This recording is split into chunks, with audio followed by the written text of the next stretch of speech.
Have you ever worked a late shift at Walmart? You know, the kind where the aisles are deserted, except for the occasional insomniac wandering the fluorescent-lit void. That's how my Tuesday night started. Innocuous, mundane, and quiet. Too quiet. I had the graveyard shift, 10 p.m. to 6 a.m., mostly stocking shelves and dealing with inventory. The night was creeping along like it always did, until I got assigned to clean up the back storage area. You'd think I'd done it all before, but tonight was different. There was this smell, like wet concrete mixed with rotting meat, wafting from one of the sealed sections of the storage room. It wasn't strong enough to raise alarm bells, yet, but it was weird enough to make me hesitate. It started when I opened the steel door to that storage section. My flashlight flickered as if something didn't want me to see inside. The place felt colder than it had any right to be, like a freezer that wasn't supposed to exist. The air was heavy, pressing down on me with every step. And that smell? Stronger now, sour and coppery, clinging to the back of my throat like a bad memory. The manager had been on me all week about clearing out the pallets in this section, so I didn't have much choice. As I moved deeper into the room, the motion sensor lights struggled to keep up, flickering on and off as I walked down the long, narrow rows. That's when I heard it. The faint scuffle of something moving just out of sight. It wasn't rats. It wasn't a coworker sneaking a cigarette break. It was slower, deliberate, with just enough weight to it that I knew, without seeing, that it wasn't something I wanted to meet. I froze, flashlight trembling in my grip. Hello? My voice sounded frail, swallowed by the cold, heavy air. No answer, just the echo of my own voice bouncing off the metal racks. I swallowed hard, telling myself it was probably nothing, a shifting box, a raccoon that somehow got in, but deep down, I knew better.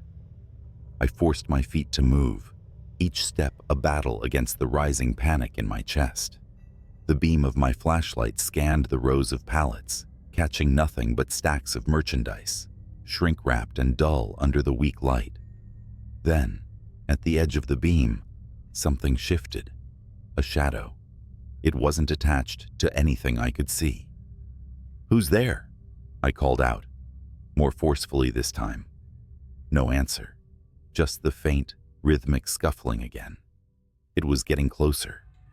The smart thing would have been to turn around, walk out, and let someone else deal with it. But curiosity, or stupidity, pushed me forward. I rounded the corner of the last row, and that's when I saw it. The pallet in front of me had been torn apart, not broken or damaged, like someone dropped it. Torn. The shrink wrap hung in tatters, and the cardboard boxes had deep gouges, as if something with claws had raked through them. The smell hit me full force now, metallic, foul, and wrong. It wasn't just rotting meat. It was blood. Fresh blood, pooling in sticky puddles beneath the pallet. I stumbled back, the flashlight shaking violently in my hand. The scuffling sound grew louder, closer, accompanied by a low, guttural growl that made my stomach twist into knots. I swung the flashlight around, desperate to find its source. And then I saw it. At first, I thought it was a person, tall, hunched, with long, lanky limbs. But as it stepped into the light, I realized how far off that assumption was. Its skin was pale and stretched taut over its skeletal frame, glistening as if wet. Its head was too large, its mouth filled with jagged, uneven teeth that dripped with something thick and dark. Its eyes, God, its eyes, were too big, reflective like an animal's in the dark, and they locked onto me. I couldn't move, couldn't scream. All I could do was watch as it let out a chittering sound, tilting its head like it was studying me. Then it lunged. Instinct took over. I dove to the side, crashing into a stack of boxes. The thing hit the pallet where I'd been standing, splintering wood and sending debris flying. I scrambled to my feet, the flashlight beam flailing wildly as I bolted toward the exit. The sound of its pursuit was deafening. Heavy, erratic footsteps pounding against the floor, its growls reverberating in my skull. The storage room seemed to stretch endlessly, the exit door a distant beacon. My lungs burned, my legs screaming in protest, but I didn't dare slow down. I could feel it closing the distance, the oppressive weight of its presence bearing down on me. I reached the door and slammed into it, fumbling with the handle. Locked. I cursed, frantically punching in the security code on the keypad. My hands were slick with sweat, shaking so hard I could barely hit the buttons. Behind me, the growls grew louder, the footsteps closer. Finally, the lock clicked. I threw the door open and stumbled into the main store, slamming it shut behind me. For a moment, there was silence. Then a deafening crash as the creature slammed into the door, the metal buckling under the force. I didn't wait to see if it would hold. I sprinted toward the front of the store, past the empty aisles and self-checkout lanes. The emergency exit loomed ahead, glowing red with promise. The creature's screeches echoed through the store, primal and furious. It was still chasing me. I hit the emergency bar on the door and burst into the cold night air, collapsing onto the pavement. The alarm blared, its shrill wail cutting through the darkness. I turned back, expecting to see the creature barreling after me. But the doorway was empty. The screeches had stopped. The store was silent, save for the blaring alarm. I didn't wait for explanations. I ran to my car, my hands trembling as I fumbled the keys into the ignition. I didn't stop driving until I was miles away, the Walmart a distant glowing blur in my rearview mirror. The next day, I quit. No explanations, no 2 weeks' notice. I never set foot in that Walmart, or any Walmart again.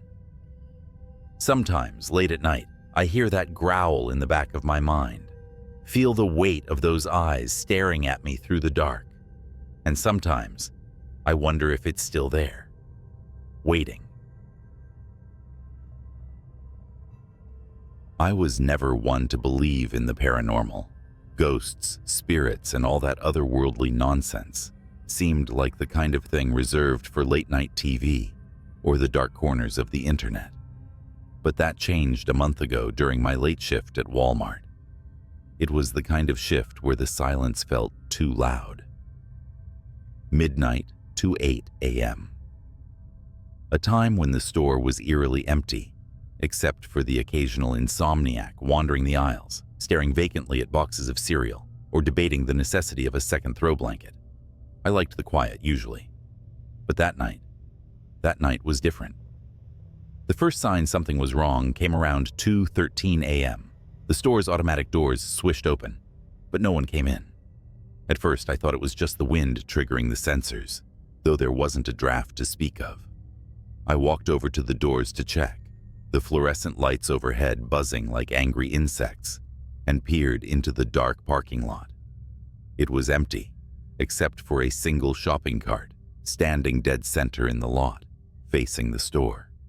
Its wheels were turned inward, like a pigeon's feet, and it seemed closer than the last time I looked outside. I brushed it off as a prank by bored teenagers and went back inside, shaking off a creeping chill. The intercom crackled then, spewing out static that rose and fell like breath. It wasn't unusual. Our intercom system was older than dirt, but it was louder than usual, like someone was breathing directly into the mic.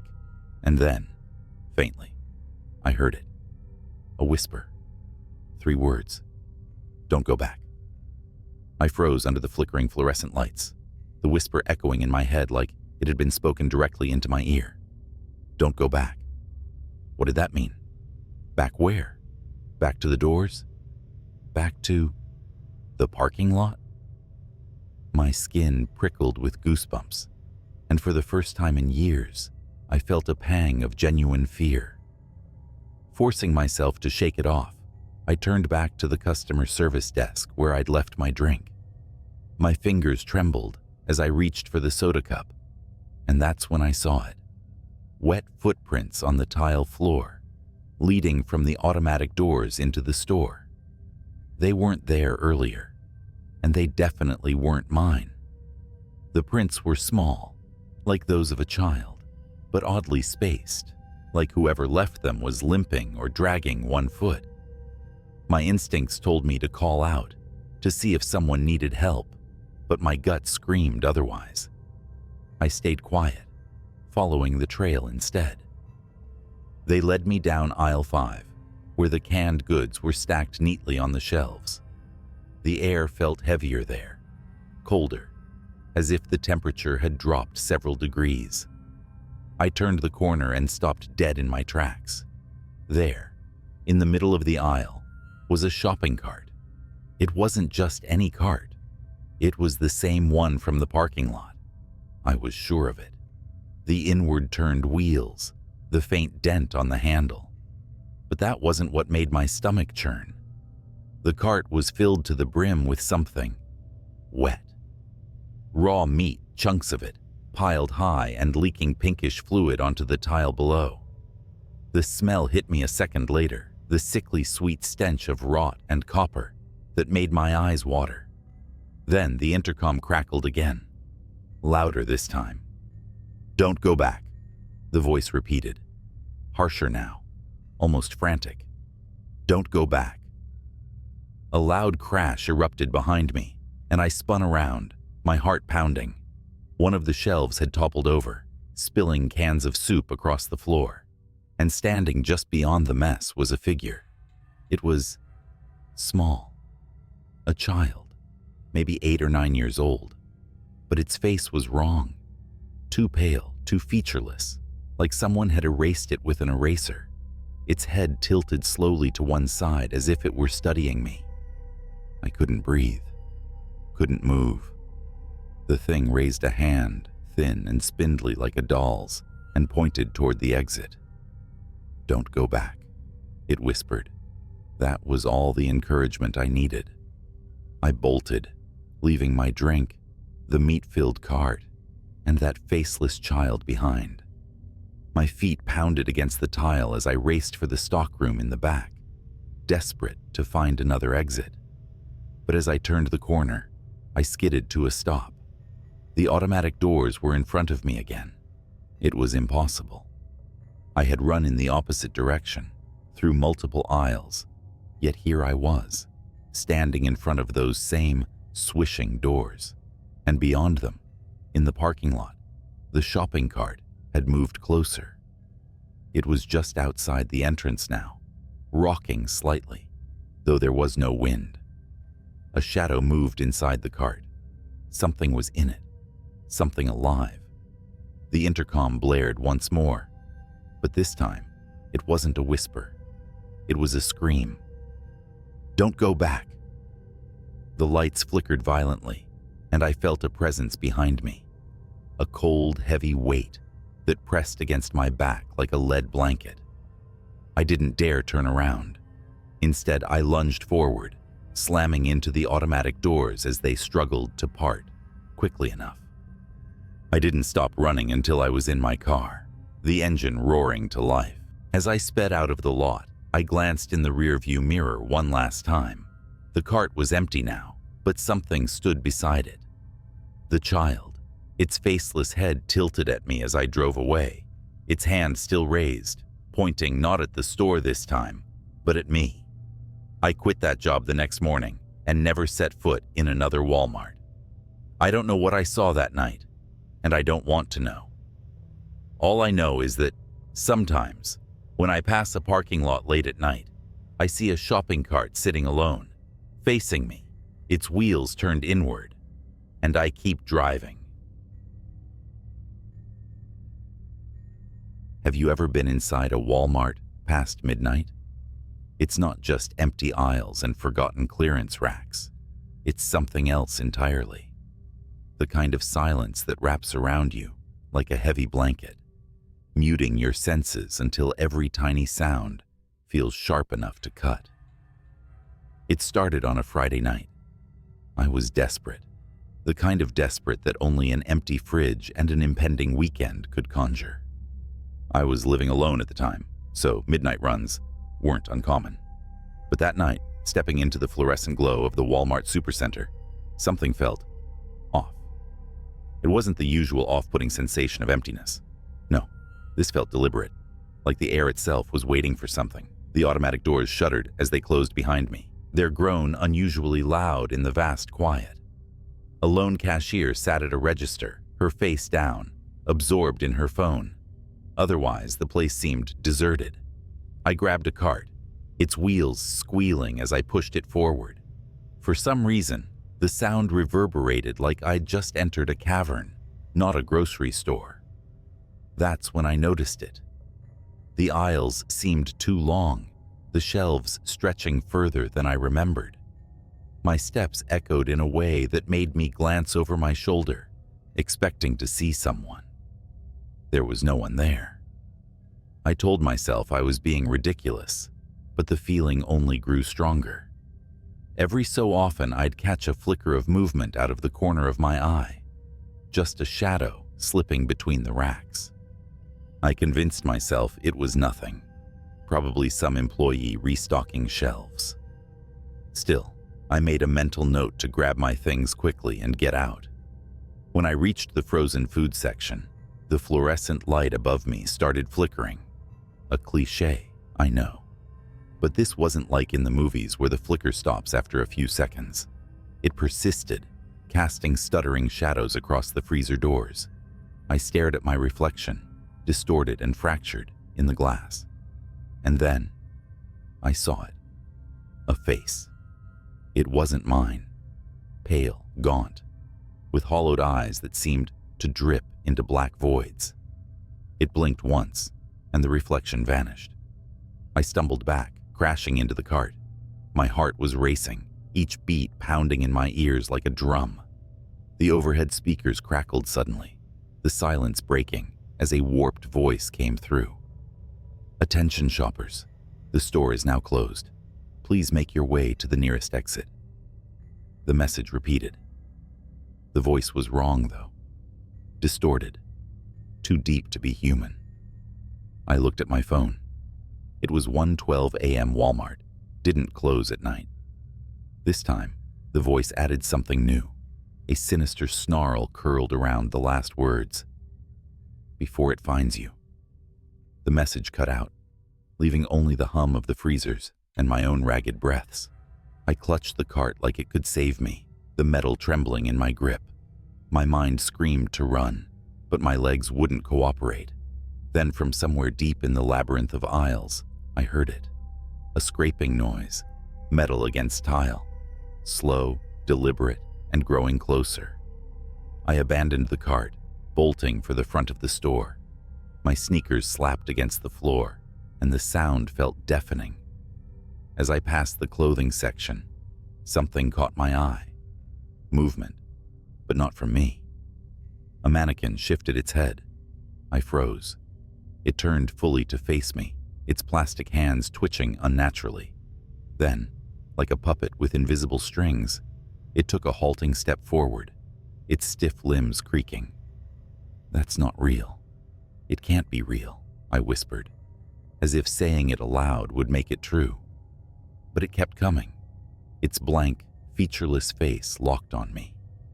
I stumbled backward, only to trip over something. A display stand toppled on its side. By the time I scrambled to my feet, the mannequin was gone. Instead, there was laughter. Quiet at first, then louder. It echoed down the aisles, not a single voice, but a chorus of warped, overlapping tones. It came from everywhere and nowhere all at once. "Come on out," a voice hissed through the speakers, impossibly close. "We just want to see you." I bolted, cutting through the snack aisle, knocking over bags of chips and pretzels as I ran. The scraping sound returned, louder now, like something dragging metal claws along the floor. It was chasing me. When I rounded the corner, I saw it. At the far end of the aisle, A figure emerged from the shadows.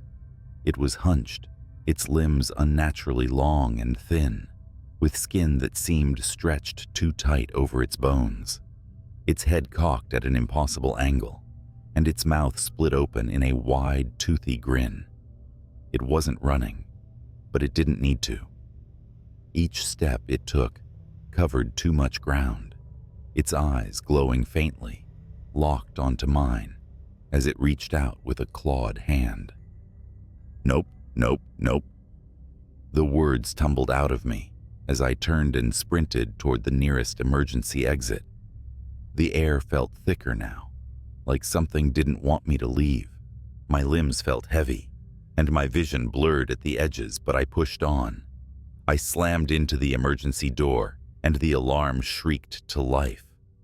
The sound was piercing, almost enough to drown out the scraping noise that still pursued me. Almost. The door opened, and I tumbled out into the cold night air. For a second, I thought I'd made it. I could see my car, parked in the empty lot, just a few feet away. But then I heard it, a low growl. I turned and saw it standing in the doorway, its grin wider than ever. The thing didn't step outside. It couldn't. Instead, it lifted a long skeletal hand and pointed at me. "You'll come back," it rasped. "They always come back." The door slammed shut behind it, leaving me in the silence of the parking lot. You'd think that driving an 18-wheeler through endless highways at night would make you immune to fear. I mean, I've seen it all. Road rage, accidents, even a guy walking naked on Route 66 like he was auditioning for a horror flick. But what happened last month? That wasn't the usual trucker nightmare. That was something else. Something wrong. I'm hauling cargo across Nebraska, about 2 a.m. The road is a strip of black slicing through miles of flat nothingness. It's quiet except for the steady hum of the rig's engine, the kind of quiet that lets your thoughts wander to dark places. Then, my CB radio crackled to life. "Breaker 19, you out there?" The voice was low, shaky. I hesitated. Usually it's other truckers chatting about routes, weather, or just swapping jokes to kill the boredom. But something in his voice had me grabbing the mic. "Yeah, this is Long Haul. What's up?" Static hissed for a moment before his reply came through. I think I'm being followed." "Followed?" I asked, gripping the wheel tighter. My eyes scanned the rearview mirrors out of reflex, even though I knew the highway behind me was empty. "You sure about that? Ain't nobody out here but us." The radio crackled again, and his voice came through more frantic this time. "It's not a car. I don't know what it is. It's been tailing me since mile marker 240. Every time I look back, it's closer." "Closer? What are you seeing, man?" I asked, feeling a bead of sweat roll down my temple. Nebraska highways don't exactly have streetlights, and whatever he was dealing with was probably some stray animal or a trick of the dark. He didn't answer right away. Instead, there was a long pause, filled only with static, before he finally whispered, "Eyes." "Eyes?" I repeated, my stomach tightening. "Yeah," he said, his voice trembling. "Like headlights, but wrong. Too low to the ground, and they flicker, like they're blinking. I swear to God, man, it's watching me." I glanced at my GPS. Mile marker 240 was about 10 miles behind me. Whatever was happening to this guy, it wasn't far off. "All right, buddy, stay calm. Where are you now?" "Just past mile marker 250. It's still back there, but it's closer. I can feel it." His voice cracked, and for the first time, I heard real terror in his words. This wasn't just highway paranoia. He truly believed something was after him. "Listen," I said, trying to keep my voice steady. "There's a rest stop at 255. Bright lights, other truckers. Head there, and I'll meet you." "No," he snapped, almost yelling. It won't let me stop. Every time I slow down, it gets closer. I can hear it, like claws scraping the pavement. My blood ran cold. I turned on my high beams, as if that would somehow protect me. "What's your rig?" I asked. "I'll look for you on the road." "Freightliner Cascadia, white cab, red trailer," he muttered. "But I don't think you'll make it in time." Then the radio went dead. I grabbed the mic again. "Breaker 19, you there? Talk to me." Static hissed in response. My heart pounded as I pushed the accelerator, the engine growling as the truck surged forward. I was determined to catch up to him, or at least see what the hell was going on. At mile marker 252, I spotted him. A white Freightliner with a red trailer barreled down the highway ahead of me, swerving erratically. His brake lights flickered, as though he was trying to stop, but couldn't. Then I saw them. Eyes. Two faint yellowish glows, low to the ground, darting in and out of the darkness behind his trailer. They weren't headlights. They were alive. "Jesus Christ," I whispered, my palms slick against the steering wheel. The glowing orbs moved like they were studying him, stalking him. Then, they shifted focus. To me. I felt my chest tighten as the eyes blinked, slowly, deliberately, and locked onto my truck. Suddenly, the Freightliner veered off the road, its horn blaring in a panicked howl. It disappeared into the cornfields, leaving me alone with whatever had been chasing it. The glowing eyes began to speed up, closing the distance between us. I floored it. My rig groaned under the strain, the speedometer climbing past limits I knew weren't safe for a truck this size. But the eyes kept up, growing brighter, hungrier. The road ahead blurred as adrenaline coursed through me. Then I heard it. A scraping, like metal on asphalt. It wasn't coming from my rig. It was coming from underneath it. My radio came back to life with an ear-splitting burst of static. A voice came through, distorted and guttural, nothing like the man I'd been speaking to earlier. "You can't outrun it." The sound of claws raked across my trailer, and I felt the whole truck shudder. I gritted my teeth, swerving wildly to shake whatever was beneath me. The weight shifted, and I nearly lost control, the trailer fishtailing dangerously close to the edge of the road. Up ahead, the rest stop appeared like a beacon of hope, its floodlights cutting through the darkness. I didn't slow down. I couldn't. The eyes vanished just as I burst into the parking lot, skidding to a halt amid a few other rigs. My hands trembled as I killed the engine and jumped out of the cab. Nothing. No glowing eyes. No claws. Just the hum of fluorescent lights and the distant chirp of crickets. Other truckers looked at me like I was crazy as I inspected the underside of my truck. Deep gouges ran along the metal, like something with claws had been clinging to it. My legs felt like jelly as I slumped against the side of the cab, breathing hard. "Hey, you all right?" one of the truckers asked, stepping closer. I opened my mouth to speak, but froze when I saw it. Out in the distance, just beyond the edge of the floodlights, two faint yellow eyes blinked. Then they disappeared into the darkness. I quit long hauls the next day. Let me tell you something. Long-haul trucking is not for the faint of heart, not just because of the endless miles or the isolation, but because of the things you see at night. I've been on the road for over 15 years, driving through every back road, highway, and nowhere town you can imagine.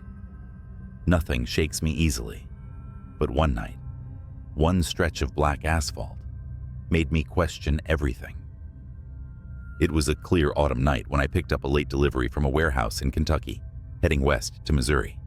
The load wasn't anything out of the ordinary, crates of furniture, some tools, but the route took me through a patch of the Appalachians that's more shadows than road after dark. Truckers call it the Devil's Backbone. Why? because people and vehicles disappear there. But nobody ever really talks about it. We just drive. As I crossed into the mountains, the CB radio crackled. A gruff voice, another trucker said, "Breaker 19, anyone rolling through Backbone tonight might want to steer clear." Silence. I should have turned around then, but I didn't. Superstitions, I muttered to myself. Besides, I had a deadline to meet. An hour later, the road narrowed. The moonlight barely penetrated the thick trees overhead. My headlights fought against the ink-like darkness. The forest leaned too close, like it was watching. Then it happened. Out of nowhere, a shape darted into the road. I slammed on the brakes, my trailer screeching and groaning behind me. The truck stopped inches from what looked like a deer. No, not a deer. It was too tall, too thin. The thing turned its head toward me, and I swear its face wasn't right. Black eyes, like a doll's eyes, and its mouth, jagged like it had too many teeth. It tilted its head almost curiously before lurching away into the woods. My hands gripped the wheel, knuckles white. My instincts screamed to keep driving, but my engine stalled. That's when I saw the scratches. 3 deep parallel gashes raked across my hood. Fresh, the kind no animal leaves behind. The CB buzzed again, but it wasn't static this time. A low growl came through, like an animal, or a man imitating one. "Still rolling, driver?" A voice rasped, half laughing, half snarling. I was about to radio back, demand who it was, but the air in the cab grew cold. Breath fogged in front of me, though my heater was blasting full, and the forest, so loud with crickets and wind minutes before, had gone dead silent. Then came the footsteps. Heavy, slow, something big, something deliberate. I refused to look out the window, but in my mirror, I saw the outline of something. Something tall, too tall. It stood just beyond the reach of my brake lights, watching. A gut instinct I'd never felt before screamed at me to stay in the cab. The truck finally roared back to life. I floored it, the trailer swaying as I tore through the twists and turns. The further I got, the more the feeling of being hunted lessened. But it wasn't over. 30 miles later, I pulled into a rest stop, one of those desolate lots with a vending machine and a flickering light. Another rig was parked there, engine off, but no driver in sight. I stepped out, my boots crunching gravel, and checked my hood. Those gashes, they weren't just scratches anymore. They were smoking, smoldering like they'd been branded into the metal. And then, from the woods beside the lot, came a laugh. Not a man's laugh, not a child's laugh. It was distorted, like a tape player chewing on a bad recording. The hairs on my arms stood on end. "Driver," the same voice from the CB crooned, but this time, it wasn't over the radio. It was in the air, behind me. I spun around, but no one was there. Just my truck, just the woods. But deep in those trees, I swear, I saw eyes.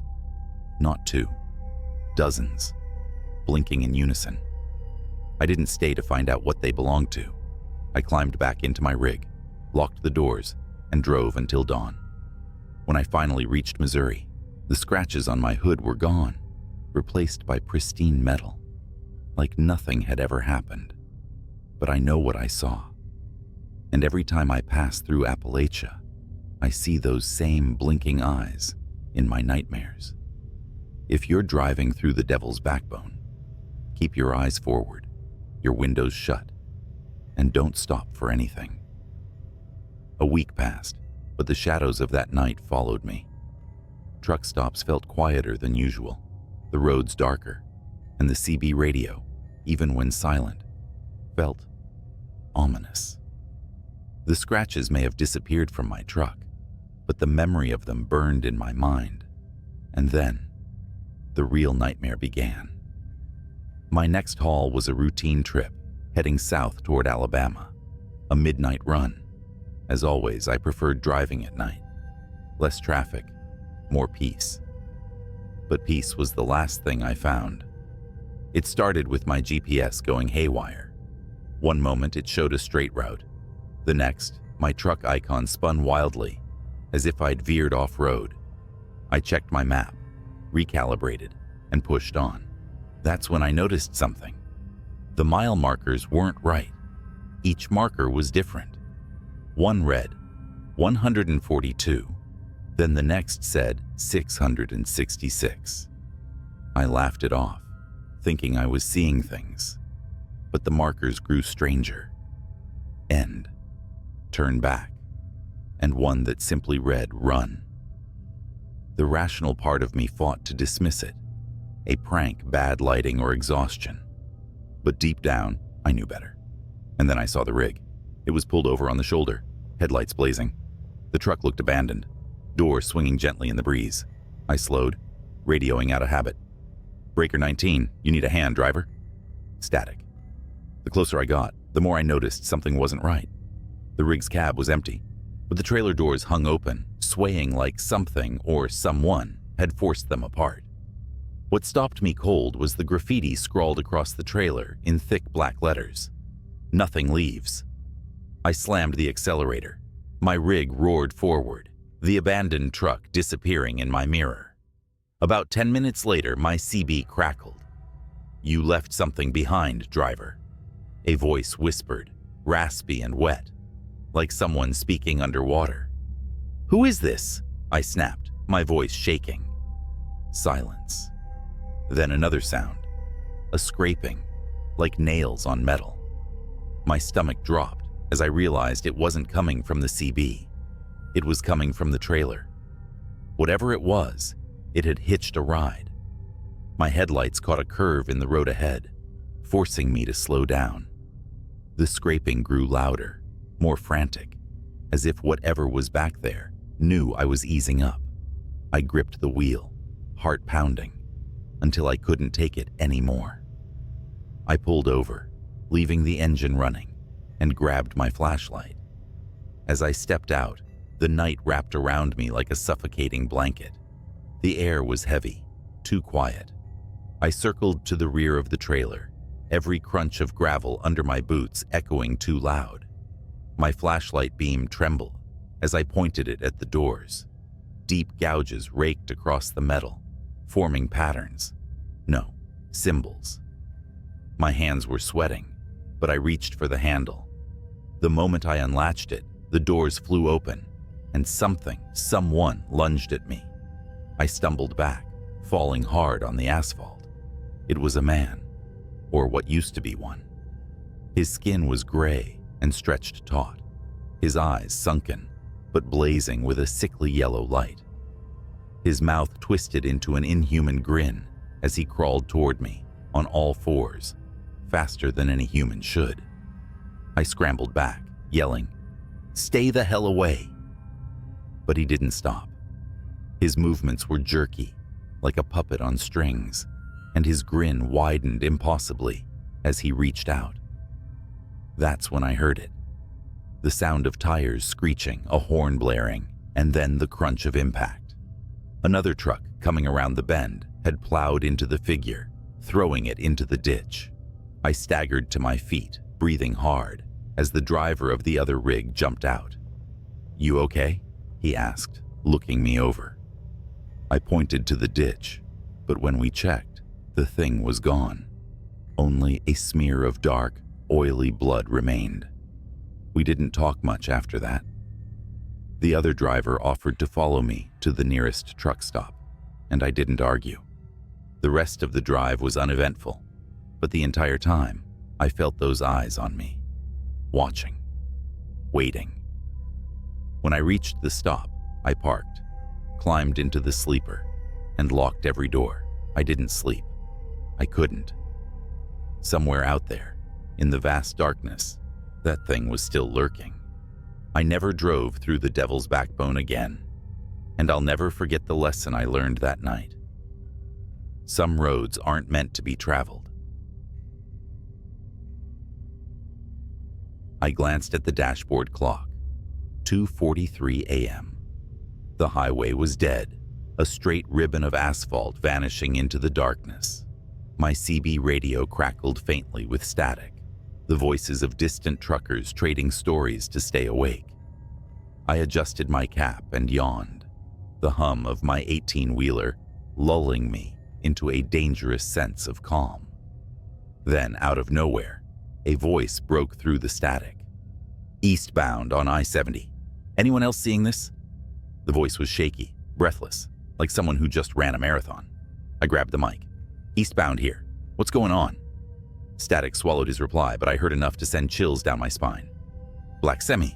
No lights. Coming up fast." I shifted in my seat, suddenly wide awake. My headlights illuminated nothing but the road ahead, bordered by skeletal trees and the occasional mile marker. I checked my rearview mirrors. Nothing but empty black. "Anyone else out there?" The voice called again, this time frantic. "Calm down," I said into the mic. "Where are you exactly?" I think mile marker 82. It's behind me." "Oh God, it's right on me." The transmission cut out with a burst of static. My heart thudded against my rib cage. Mile marker 82 was about 10 miles ahead. I pressed harder on the gas, my truck rumbling as it picked up speed. I don't know why I felt compelled to go faster. Curiosity? Duty? Or maybe some primal part of me was already screaming, "You should turn back." 10 minutes later, I reached marker 82. The asphalt gleamed under my headlights, but the road ahead was empty. I slowed down, gripping the wheel tighter. My CB buzzed again, but it was faint this time, almost garbled. "Don't stop." The message made my skin crawl. I rolled my window down slightly, letting in the cold air. That's when I noticed something. The faint sound of a horn, long and mournful, echoing in the distance. It wasn't coming from the highway ahead. It was coming from behind me. I checked my mirrors again. This time, there it was. Far in the distance, but unmistakable. A massive black semi, its outline barely visible against the night. No headlights, no running lights, just a hulking shadow on wheels. My pulse spiked as I grabbed the CB mic. "Whoever's out there, is this some kind of joke?" I asked. But my voice betrayed the fear clawing at my throat. The response came in a whisper so faint I had to strain to hear it. "It's not a truck. Don't stop. Don't let it catch you." The shadow in my mirrors grew larger. It was closing in, fast. I pushed the gas pedal to the floor, the roar of my engine filling the cab. My trailer swayed as my speed climbed past 80, then 85. But no matter how fast I went, the black semi kept gaining. Its horn blasted low and guttural, vibrating through my chest. It wasn't the horn of any truck I'd ever heard. It sounded almost alive. The CB crackled again, and the faint whisper returned. "Don't look at it. Whatever you do, don't look at it." I didn't want to, but when the thing roared up beside me, I couldn't stop myself. I turned my head. The cab of the black semi was empty. No driver, just a void where a driver should have been. The windows weren't tinted.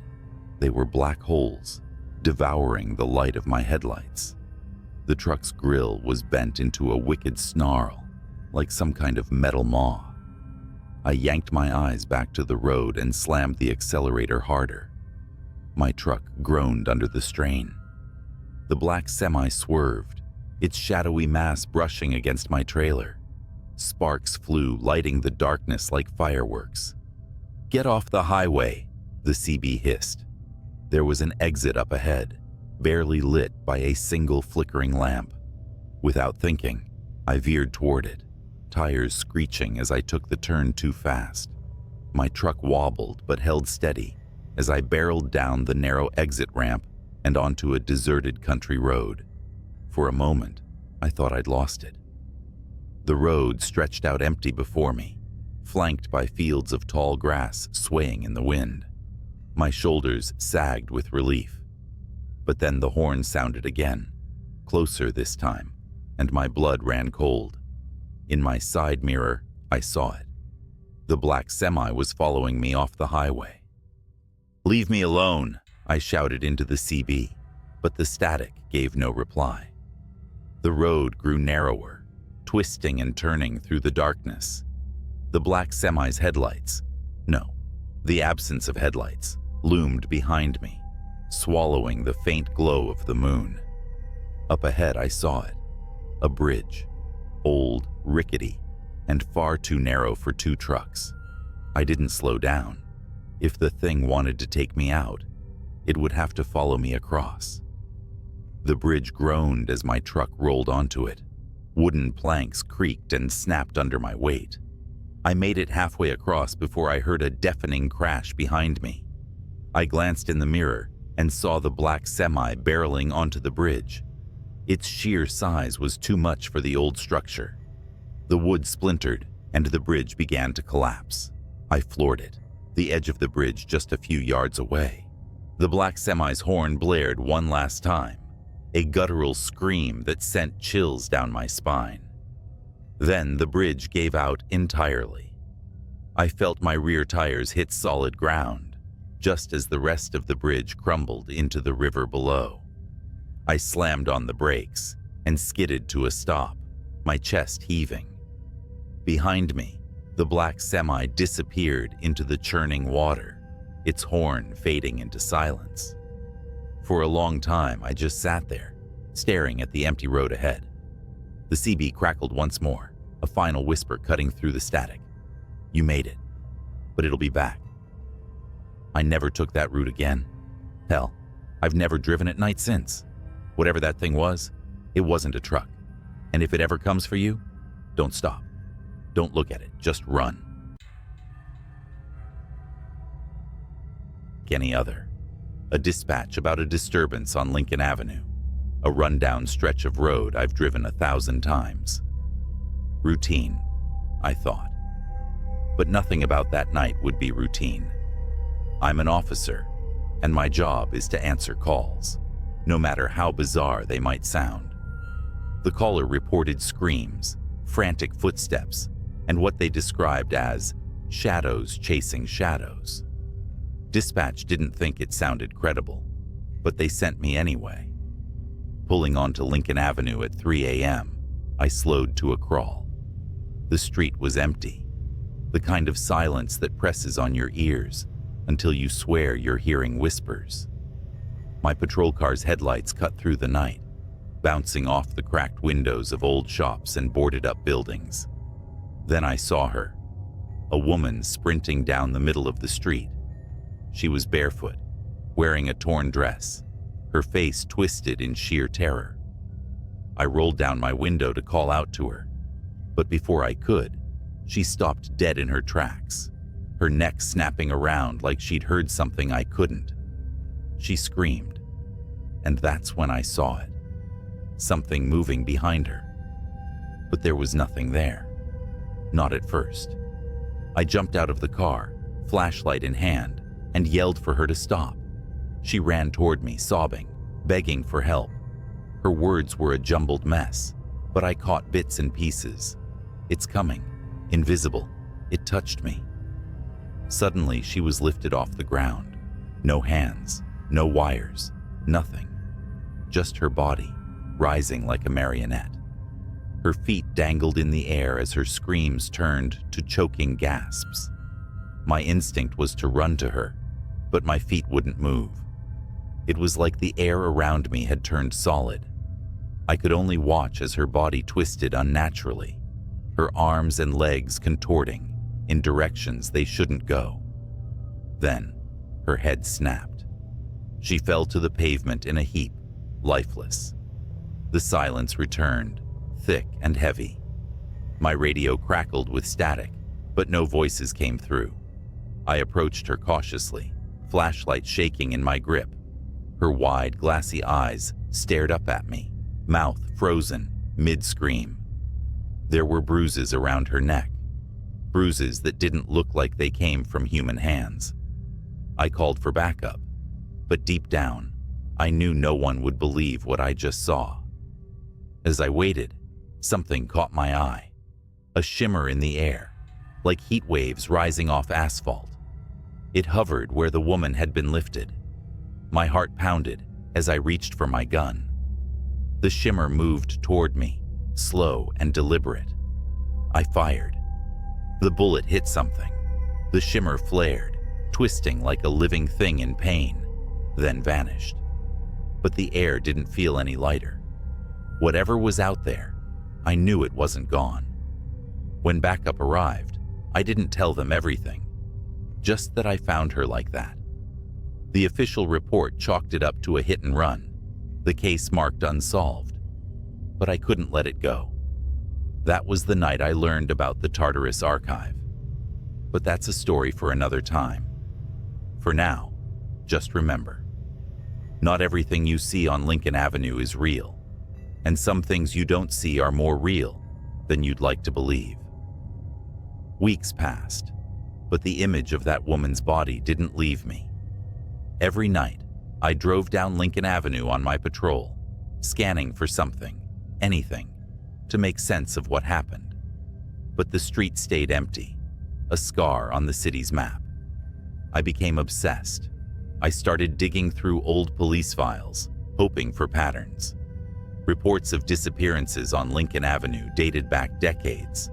Most were written off as runaways, accidents, or unexplainable events buried under paperwork. But some officers, those who worked late shifts on the avenue, had left chilling notes in the margins of reports. Felt watched, couldn't see anything, but it was there. I tried to share my concerns with my partner, but he brushed it off. "Don't go looking for ghosts," he said. But I couldn't stop. One night, my obsession nearly killed me. I was parked on the avenue, engine off, windows cracked. It was quiet, too quiet. Then, a sound, a faint hum, like static, but coming from nowhere. My skin prickled. I stepped out of the car, flashlight in hand, and looked around. That's when I saw the shimmer again. It was closer this time, less subtle. The air seemed to bend around it, distorting the empty street like a funhouse mirror.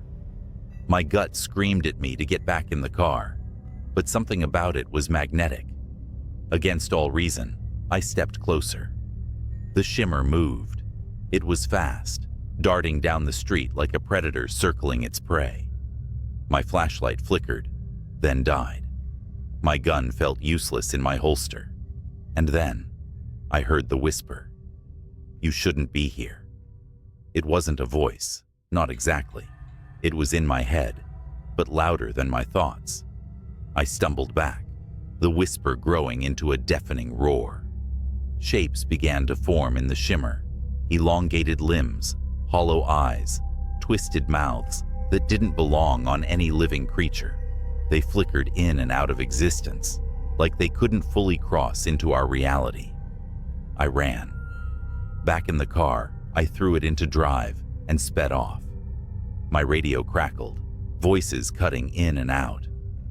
"Officer down on Lincoln Avenue." The voice wasn't mine. When I reported the incident, I was met with silence. My captain gave me a long, hard look, then dismissed me for the night. 2 days later, I was called into his office. He handed me a file labeled Classified Tartarus Division. Inside were grainy stills from security footage, the woman I'd seen that night, the shimmer, and other images, faces contorted in terror, bodies suspended in midair, shadows that didn't belong to anything human. He said only one thing: "You didn't see anything." I didn't sleep that night. Instead, I combed through the Tartarus file in secret. There were names of other officers, all with eerily similar accounts, all sworn to silence. A few had gone missing. That's when I found the recording. It was from a patrol car on Lincoln Avenue, time-stamped 5 years ago. The dash cam footage showed an empty street at first. Then, the shimmer appeared, The car's engine revved, but the officer never escaped. The shimmer enveloped the vehicle, and within seconds, the footage cut to static. The officer was never found. I requested a transfer the next day. Now, years later, I'm hundreds of miles away from Lincoln Avenue, but the whispers still haunt me. Sometimes when it's quiet, I'll hear the hum, faint but unmistakable. I've learned to ignore it. But if you ever find yourself driving down Lincoln Avenue late at night, and the air feels heavy, like it's pressing down on your chest, don't stop. Whatever you do, don't stop. First time I saw her was through the cracked screen of a police body cam. Dispatch, suspect unarmed but acting erratic. The officer muttered as his footsteps echoed down the shadowed alley, his breath clouded in the frigid night air. Every exhale, a whisper of tension. The camera bobbed with his steps, capturing the shimmer of frost on the brick walls and the distant glow of streetlights. Then she appeared. She was crouched by a dumpster, her back to the officer, swaying ever so slightly like she was listening to music only she could hear. Her hair, long and dark, clung to her like seaweed on a corpse. The officer called out, his voice steady but sharp. "Ma'am, this is the police. Are you all right?" She didn't turn around. Instead, she raised a single hand, a pale skeletal thing with fingers too long, almost insect-like, and scratched the air. Slowly, methodically, like she was carving something unseen into the fabric of the night. "Ma'am," the officer repeated, more urgent now. He stepped closer, boots crunching on broken glass. That's when she moved. She didn't stand or turn around. She simply twisted. Her neck rotated far beyond what should have been possible, vertebrae cracking like dry twigs, until her face was staring back at the camera. Her eyes were enormous, hollow pits, swallowing the weak beam of the officer's flashlight. And her mouth, God, her mouth, stretched into a grin that could split a human skull. The body cam glitched. For a moment, the screen was static, the audio a shrill, grating scream. When the feed returned, the alley was empty. The woman was gone. "Officer Monroe, what's your status?" Dispatch buzzed, but Monroe wasn't responding. His body cam showed nothing but the open alley now, the flashlight beam trembling as it panned across damp brick walls. Then, with a wet, guttural crunch, the camera fell sideways. The last thing it captured before going dark was a streak of blood pooling into the frost. I shouldn't have seen that footage, but I did. And now she's found me. For 3 days after seeing that footage, I couldn't sleep. Every creak of my apartment, every shadow caught in the corner of my eye felt alive, as if it carried the echo of her grin. Monroe's body was never found. The official report chalked it up to gang violence in the area, but I knew better. That thing, whatever it was, had taken him. I work in law enforcement too, just not on the front lines. My job was to review body cam footage for ongoing investigations, compiling evidence for court cases. After Monroe's footage, I told myself I'd misinterpreted what I saw. Maybe it was a trick of the light, a camera malfunction, or exhaustion playing tricks on my mind. But the night after I filed the footage, I got a message in my inbox. Unreviewed Incident 1127 code, redacted. It was flagged for immediate review, a case assigned to me, and only me. At first, I thought it was a mistake. No one spoke to me about it. No directives came through, just the video file. I shouldn't have clicked on it, but I did. This wasn't from Monroe's district. The footage came from across the city, 3 nights after his disappearance. It showed 2 officers responding to a break-in at a derelict industrial warehouse. Their body cams revealed the scene: rusted machines coated in dust, walls lined with graffiti, and corridors that seemed to stretch forever into the dark. "Anyone here? Show yourself," one officer barked, his flashlight slicing through the shadows. His partner covered his six, their footsteps echoing through the cavernous space. And then they heard it. Laughter. It was faint at first, barely audible. A child's giggle. But as they moved deeper, it grew louder, distorted, the pitch warping until it sounded less like laughter and more like the twisted cries of something mocking human joy. "Cut the crap," the second officer shouted. "This is your last warning." The laughter stopped. The silence that followed was heavier than the darkness around them. That's when the flashlight beams caught movement. Something darted between the rusted machines, too fast to track. The officers shouted, raising their weapons, but it was no use. The thing emerged, not running, but crawling, limbs too long, joints bending the wrong way. It skittered toward them with impossible speed, its hollow eyes reflecting the light like mirrors. One officer fired. The gunshots echoed, deafening in the emptiness. The creature stopped, crouched on all fours, and cocked its head. It didn't bleed. It didn't fall. It simply stared, grinning that same skull-splitting grin. Then it lunged. The camera feed erupted into chaos. Flashes of limbs, screams, static. The footage ended abruptly. I shut my laptop, heart pounding. My apartment felt suffocatingly quiet. Too quiet. And then I heard it. A faint scratching noise. At first I thought it was coming from the walls, maybe rats or the old pipes. But as I sat there frozen, I realized it wasn't the walls. It was my window. I turned slowly. The blinds were drawn, but I could see the silhouette behind them. Something tall, with fingers too long, was tracing patterns in the glass. Slowly, methodically. I don't know how long I sat there, paralyzed, staring at that shadow. Minutes. Hours. Finally, I mustered the courage to reach for my phone. My fingers trembled as I dialed 911. 911? What's your emergency? "There's someone outside my window," I whispered. "Can you describe them?" The scratching stopped. The blinds fluttered, as if touched by a faint breeze. Then slowly, they began to part. "No," I stammered. No. Sir, are you there? Sir?" It was her. That face. That impossible grin.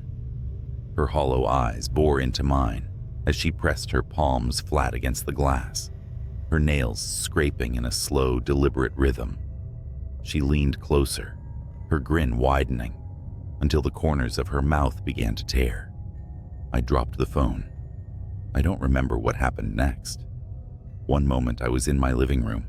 The next I was sprinting down the fire escape, barefoot and half-dressed, into the freezing night.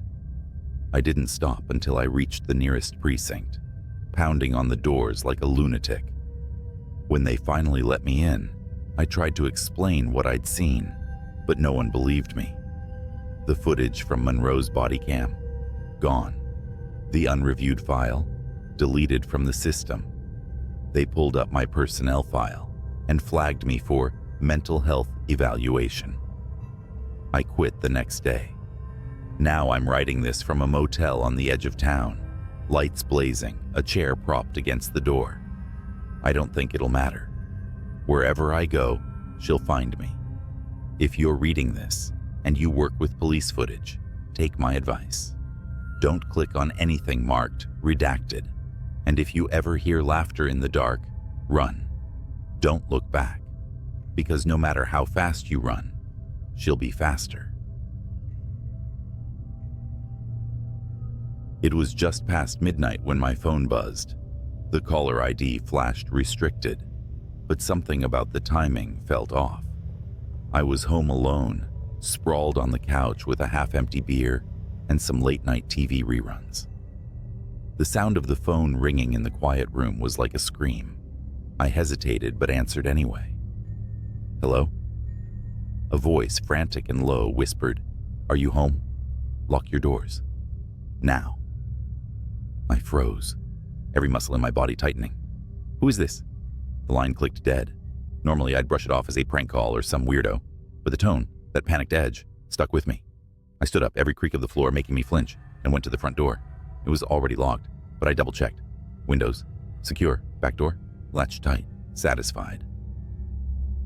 I sat back down, laughing nervously to myself. Then I saw the police cruiser pull into my driveway. The patrol car's lights weren't flashing, but its mere presence was enough to make my stomach churn. A tall officer stepped out, his silhouette sharp against the dim porch light. He knocked twice, and I debated for half a second whether to open it. "Mister?" His voice carried through the door. I answered cautiously, opening it just enough to meet his eyes. "Yeah? Something wrong?" "We received a report of suspicious activity in the area," he said.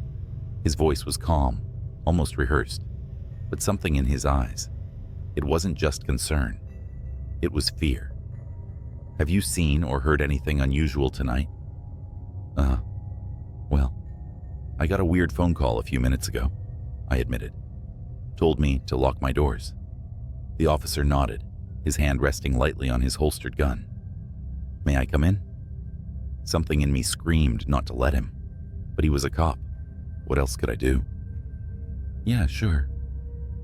As soon as he stepped in, I noticed the tension in his shoulders.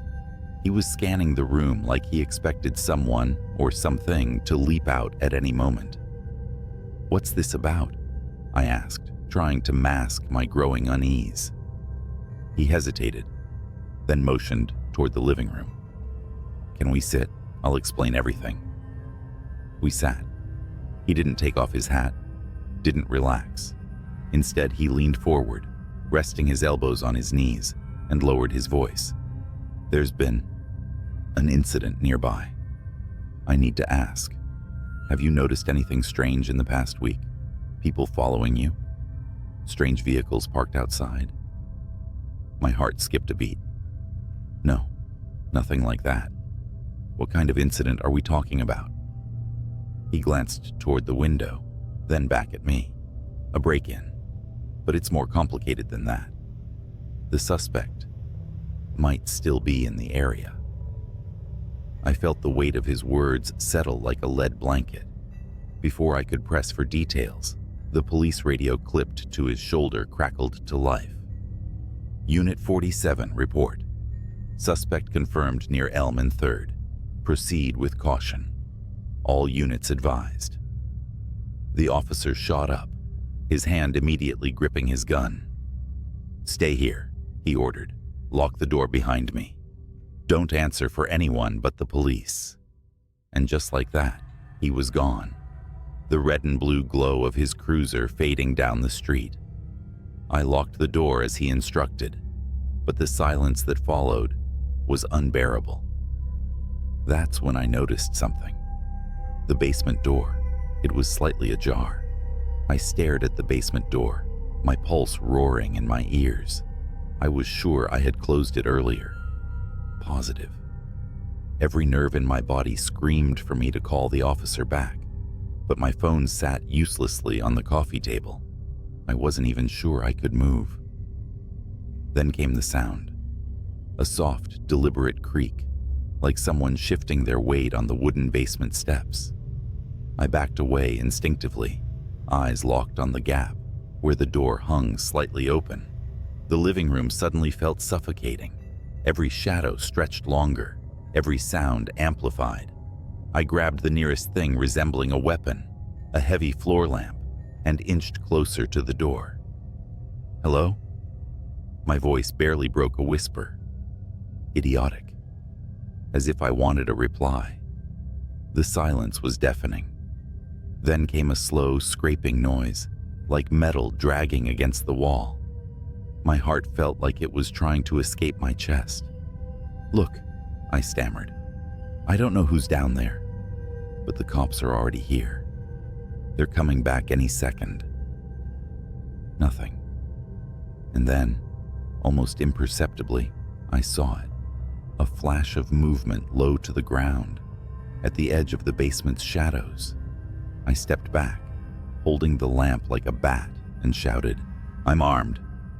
Come out now." The basement door slammed shut. Hard. I stumbled backward, my breath coming in shallow gasps. I didn't have time to think. My brain screamed run, but my legs wouldn't cooperate. Then the floor lamp's light flickered and died, plunging the room into a thick, oppressive darkness. And that's when the doorknob started to turn. The logical part of my brain was gone, overtaken by pure primal fear. I bolted for the kitchen, skidding on the tile as I grabbed the biggest knife I could find. The house was silent again. But I knew I wasn't alone. I tried to force my trembling fingers to dial 911, but the phone buzzed with a new notification. A single text message: "Get out." The number was restricted. As if on cue, the basement door creaked open. Heavy, deliberate footsteps echoed on the stairs. I pressed myself against the far wall of the kitchen, knife in hand, when I saw him step into view. It wasn't the cop. The man was tall and wiry, his face obscured by some kind of crude mask, a burlap sack with slits for eyes. He held a crowbar in one hand, tapping it rhythmically against the wall as he stepped into the living room. "You're making this harder than it needs to be," he rasped, his voice low and gravelly. "Come out now, and I'll make it quick." I froze, barely breathing, as he scanned the room. His head tilted, and he sniffed the air like a predator. Then he turned, heading for the hallway that led to the kitchen. I wasn't going to wait for him to find me. As soon as his back was turned, I bolted. I sprinted through the side door into the yard, knife still clutched in my hand. The cold air hit me like a slap, but I didn't stop. I ran toward the street, praying the officer's cruiser would still be close. Instead, I saw two figures standing in the shadows near the curb. "Help!" I screamed, desperate, running toward them. They stepped into the light. It was the officer. But standing next to him was another man, wearing a matching police uniform. Same height, same build, same badge. My brain struggled to process it, and before I could stop myself, I blurted, "What?" The officer I'd let into my house earlier raised his gun. "On the ground, now." I didn't move. Couldn't. The other officer, the real one, looked just as confused as I felt. He put a hand on his holster, his expression sharp. "What's going on here?" The man with the gun didn't answer. His eyes darted toward the house, and for a fraction of a second, I saw it. The tiniest shift in his demeanor. Panic. He wasn't a cop. "Drop the gun," the second officer barked, stepping forward. And then, chaos. The fake cop turned and bolted, disappearing into the dark. The real officer chased him, shouting into his radio for backup. I stood there trembling, clutching my knife, trying to make sense of what had just happened. Behind me, from the open basement door, came a low, guttural laugh. I didn't wait. I ran. The real police arrived minutes later. They searched the house, the basement, the yard, but whoever or whatever had been there was gone. No fingerprints, no sign of forced entry. Nothing. The officer who'd chased the imposter returned, his face pale. He told me the man had vanished into the woods, leaving behind a discarded mask and the empty shell of a police cruiser. "That guy in your house?" the officer said, his voice grave. "He's been posing as law enforcement for months, breaking in, stalking people. You're lucky to be alive." Lucky. That word stuck with me. I moved out of that house the next day, left the city altogether. But every night I still wake up in a cold sweat, hearing the creak of the basement stairs. And sometimes, when my phone buzzes in the dark, I still see those words, "Get out." I didn't believe the warnings at first. I mean, Who listens to whispers about a desolate highway anyway? But this wasn't just any road. It was Ridgeway Stretch, a winding path through the middle of nowhere. My night shift had just ended, and my brain was buzzing too much for a straight route home. Something about the idea of open roads under a pitch-black sky seemed soothing. I should have stayed on the main road. It started harmless enough. The hum of my car, the faint rhythm of late-night radio, and the vast emptiness stretching ahead. But something felt off. The moon, which had been full and bright, vanished behind clouds, plunging the world into a darkness so thick my headlights barely made a dent. Then I saw it. A figure on the side of the road, just standing there. I slowed down, debating whether to stop. They didn't wave, didn't move, just stood still like they were carved out of the darkness itself. Something about the way they leaned slightly forward felt wrong, like gravity was holding them in place unnaturally. My instinct screamed, "Keep driving." So I did. But as my car rolled past, the headlights flickered, and I swear I saw the figure twist its head to watch me. Only there were no eyes, just hollow pits. My chest tightened, and I floored the gas pedal. The car roared forward, the speedometer climbing past 70, but I couldn't shake the feeling that something was following me. The road felt endless, curving in ways it hadn't before, twisting like a serpent. My GPS blinked out, replacing my destination with static. That's when the radio crackled to life. A voice, low and distorted, seeped through the speakers. "You shouldn't have ignored me." I nearly swerved off the road as the voice hissed through the car's speakers. My heart pounded so hard, it felt like it was rattling my ribs. The radio wasn't even turned on. I'd switched it off minutes ago, fed up with static. But here it was, alive and taunting me. I tried to laugh it off, convincing myself it was just my mind playing tricks. Long shift, dark road, adrenaline.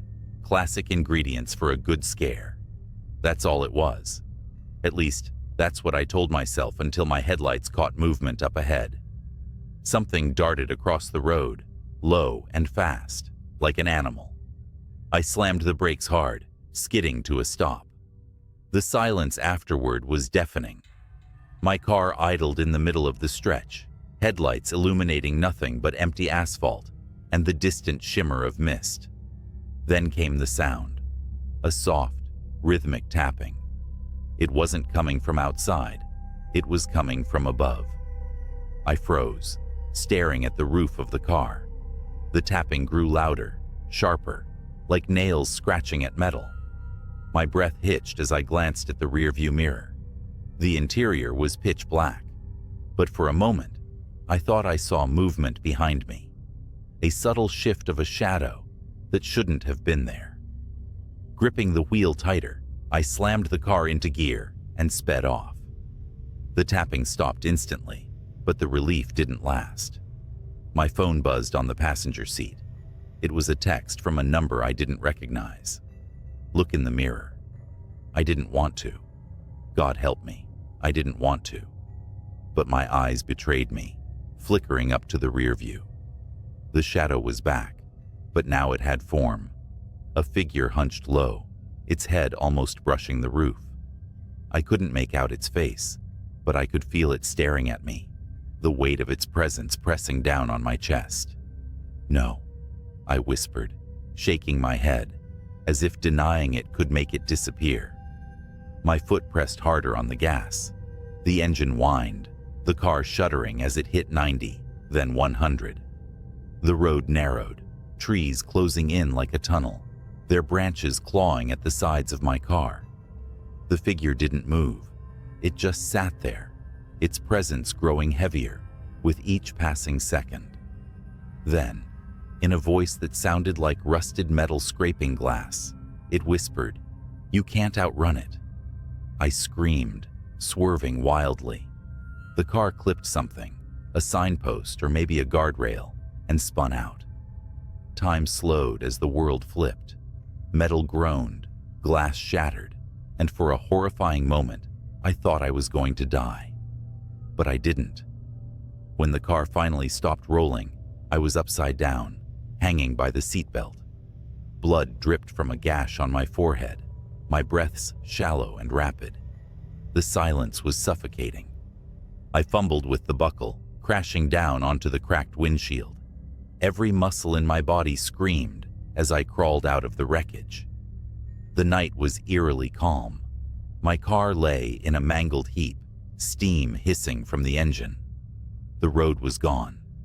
I wasn't on Ridgway Stretch anymore. I wasn't anywhere. Around me was an endless expanse of fog, shifting like it was alive. Then I heard it, the crunch of footsteps on gravel. Slow, deliberate, growing closer. I turned, my legs trembling, and saw the figure emerge from the mist. It was tall and impossibly thin, its limbs too long, its head cocked at an unnatural angle. "What do you want?" I screamed, backing away. It didn't answer. Instead, it reached out with a hand that wasn't a hand. It was more like a claw, made of shadows. And then, it spoke. "You left the road. Now you belong to me." I woke up in my bed, gasping for air, drenched in sweat. The clock read 7:06 a.m. The morning sun filtered through the blinds, warm and familiar. It was just a nightmare, a terrible, vivid nightmare. But as I sat up, my body aching, I realized something was wrong. The clothes I was wearing were the same ones from the night before, torn and stained with blood. My car keys were still in my pocket, sticky with grime, and etched into the palm of my hand, as if burned there, were 3 words: "Don't come back." I haven't driven at night since, and if you're ever tempted to take Ridgway Stretch for a shortcut, let me save you the trouble. Whatever's out there, it doesn't like visitors. The highway was empty, except for my old sedan cutting through the cold, humid night. The yellow lines on the asphalt blurred as I sped up, my fingers tightening on the steering wheel. Every so often, my headlights would catch the silhouette of a road sign or an old skeletal tree, their shadows stretching and shrinking across the cracked pavement. I shouldn't have taken that detour. It started as a routine trip home. Work had bled into the late hours, and I'd left the office with nothing on my mind but getting back to bed. The regular route was closed, some roadwork or an accident. I didn't pay attention. My GPS offered an alternative, a back road that wound through what looked like endless farmland and forest. At first, the dark quiet was soothing, almost peaceful. But then I noticed something unsettling, a shape in the rearview mirror, a light, faint at first, blinking intermittently far behind me. I slowed down, expecting it to vanish like a trick of the eye, but it didn't. It grew stronger, steadier, a single glaring white orb bouncing over the road, speeding closer. At the next intersection, I turned off without hesitation, tires screeching against the asphalt. The road narrowed, trees crowding in on either side, and the light disappeared. I let out a shaky breath. Probably just another driver, I told myself. A farmer or a trucker, out late. That's when the radio crackled. It was off. I was sure of it. Off and silent, like it had been all night. But now it hissed, faint voices slipping in and out of static. I glanced at the dashboard, confused, and almost didn't notice the figure in the road until it was too late. It appeared so suddenly, my chest tightened. A man stood directly in my path, his hand raised like he was signaling me to stop. I slammed the brakes, my car screeching to a halt. Heart pounding, I leaned forward, squinting into the darkness.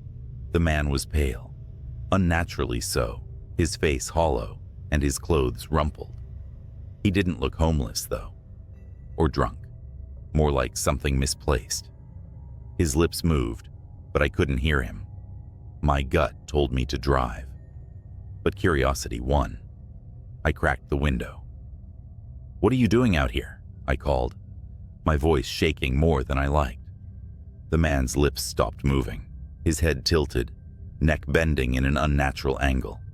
Then, in a voice as clear as if he were sitting beside me, he whispered, "You shouldn't have stopped." Every instinct screamed to press the gas and go, but my body froze. It wasn't just fear. It was something heavier, like the air had thickened, rooting me to the spot. Then the man moved, not toward me, backward. His feet shuffled awkwardly as he retreated into the shadows, his figure melting into the trees. The radio hissed louder now, the static broken by faint guttural sounds that raised the hair on the back of my neck. Before I could act, the light reappeared in my rearview mirror. This time it wasn't distant. It flooded the inside of my car, so bright it washed out the world outside. My foot found the pedal, and I sped off, the light chasing me like a predator. I floored the gas pedal, the old sedan groaning as it sped down the winding road. The blinding light in my rearview mirror didn't falter. It grew brighter, closer, swallowing the world behind me. My hands gripped the wheel so hard my knuckles ached, and the forest on either side blurred into an endless wall of black. The radio screamed now. No music, just static and garbled voices, as if 100 people were shouting underwater. The sound clawed at my brain, making it hard to think. I reached for the dial, desperate to shut it off, but it wouldn't budge. A figure appeared ahead, standing in the middle of the road again. It wasn't the man from before. It was taller, thinner, its limbs unnaturally long. Its head lolled to the side as if it couldn't hold it up. And its eyes, God, its eyes glowed the same blinding white as the light behind me. I yanked the wheel to the left, narrowly avoiding it, and felt the car's tires hit gravel. My heart stopped as the vehicle skidded, the steering wheel jerking out of my hands. I was certain I'd crash into a tree, but the car swerved back onto the road as if pulled by an invisible force. That was when I heard the laughter. It wasn't from the radio or the road. It came from inside the car. I didn't dare look around. My eyes stayed fixed on the road ahead, where the forest began to thin, revealing a stretch of open field. The laughter grew louder, more distorted, echoing in my ears. I couldn't tell if it was mocking or joyous, but it chilled me to my core. "Keep driving," a voice whispered from the passenger seat. I couldn't stop myself. I glanced over. The passenger seat was empty, but for a brief moment, the shadows seemed to shift, forming a faint outline of a figure hunched over, watching me. Its face was obscured, but its presence pressed on me like a physical weight. The light in the rearview mirror was gone now, but I didn't dare slow down. My car roared across the field, the tires thumping over uneven ground. The open space should have felt like relief, but the darkness here was heavier, more oppressive. It swallowed the stars and the moon, leaving only my dim headlights cutting through the void. Then my engine sputtered. "No, no, no," I muttered, slamming my foot on the pedal. The car jerked forward but lost speed, its protests growing louder with each passing second. Finally, it rolled to a stop, the engine clicking as it died. The headlights flickered, then went out, leaving me in absolute darkness. For a long moment, there was silence, and then I heard it. Footsteps. Slow, deliberate, crunching over the dirt behind me. My breath hitched, my entire body trembling. I fumbled for my phone, desperate to turn on its flashlight, but it slipped from my hands and fell somewhere under the seat. The footsteps stopped. A faint glow appeared in the distance, the same orb of light I'd seen earlier. It hovered, pulsating like a heartbeat, and slowly began to move toward me. I scrambled out of the car, my legs weak, my body screaming to run, but unable to obey. The orb floated closer, illuminating the field in its eerie, shifting glow. And then I saw them. Figures stood all around me, their outlines faint and flickering, like static on an old TV.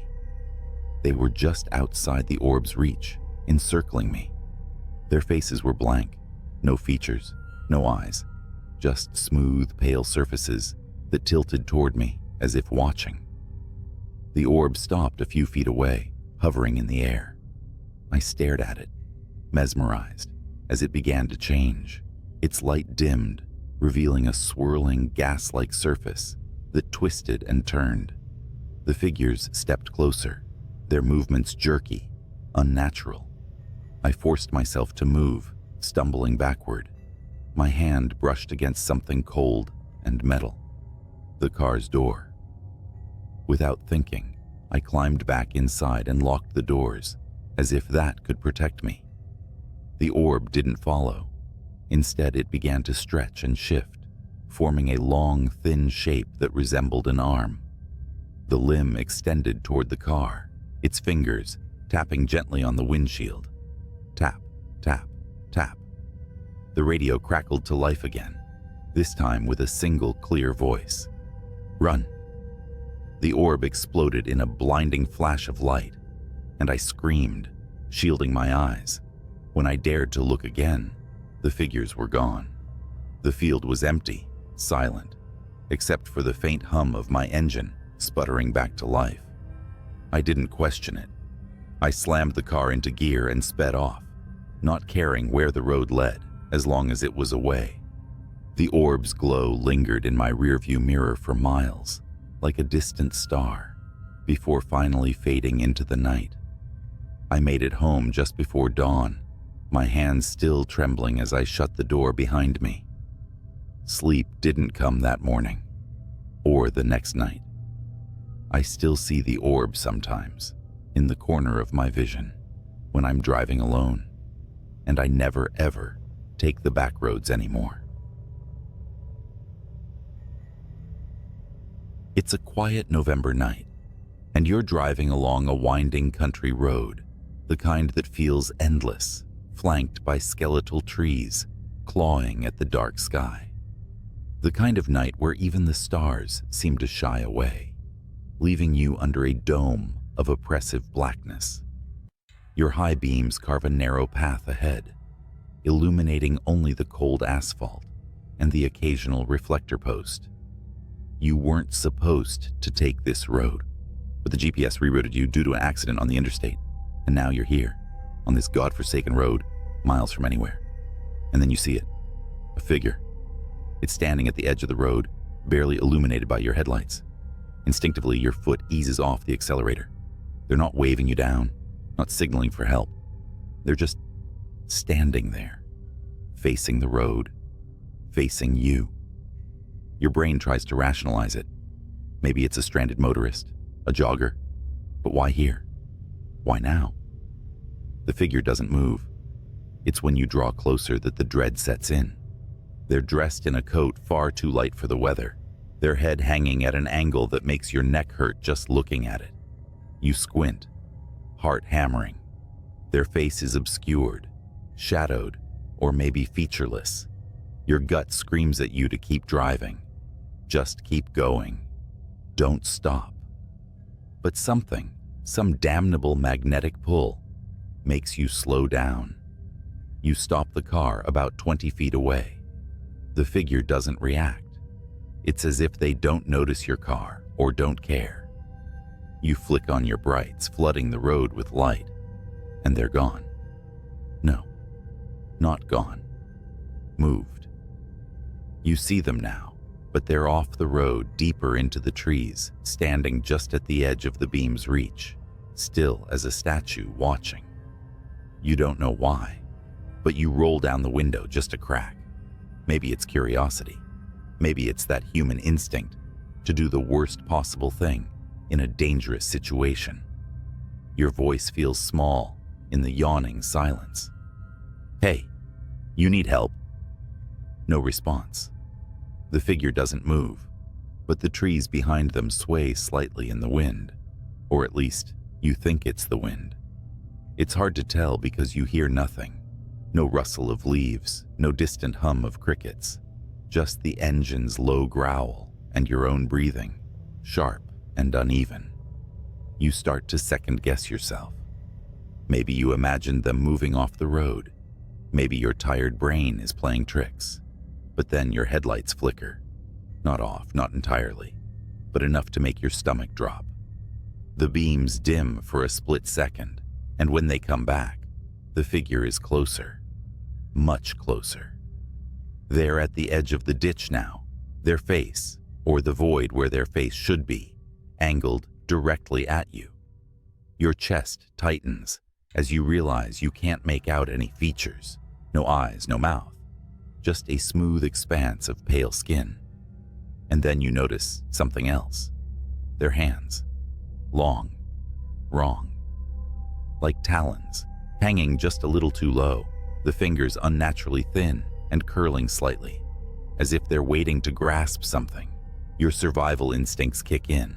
You slam the window shut and put the car in gear. You're not staying here. Not tonight. Not for anyone or anything. The tires screech as you take off, but as the car lurches forward, you feel a weight, a pressure, like someone's holding the back of the car, the rear view mirror. You know you shouldn't look, but your eyes dart to it anyway, and they're there, perched on the trunk, their hands splayed out against the glass, fingers stretching impossibly long. They're still featureless, but you swear you can feel them looking at you. Through you. You scream and stomp the gas. The car roars, the tires find grip, and for a second, you think you're free. The figure slides off the back, disappearing into the dark road behind you. Relief washes over you in a cold wave, but then something taps the window. Once, twice. A rhythmic knock, deliberate and unhurried. It's coming from the passenger side. You whip your head around. The figure is sitting in the seat beside you, impossibly calm, hands resting on their knees like they've been there the whole time. The inside of the car reeks now, like wet earth and decay. You don't even think. You wrench the wheel to the side. The car fishtails, and you barely manage to keep it from rolling as it screeches to a halt in the middle of the road. You throw open the door and bolt into the woods, leaving the car behind. Branches slash at your arms and face as you run. You don't know where you're going, but anywhere is better than here. The figure doesn't chase you, at least not in the way you expect. You can't see them, but you feel them. Their presence is heavy, like the air is pressing down on you. Every shadow seems alive, every sound amplified. Finally, you burst into a clearing and collapse to your knees. The moonlight bathes the open space, giving you the first sense of security you've felt all night. You take a moment to catch your breath, the cold seeping into your skin as you sit there trembling, and then you hear it. The knock. Once, twice. You whip around, and there, at the edge of the clearing, the figure stands. Only now, they're not alone.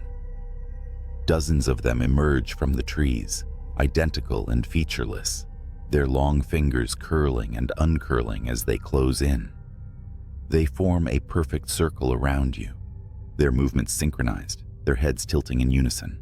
Your scream catches in your throat as they close the gap, their smooth faces mere inches from yours.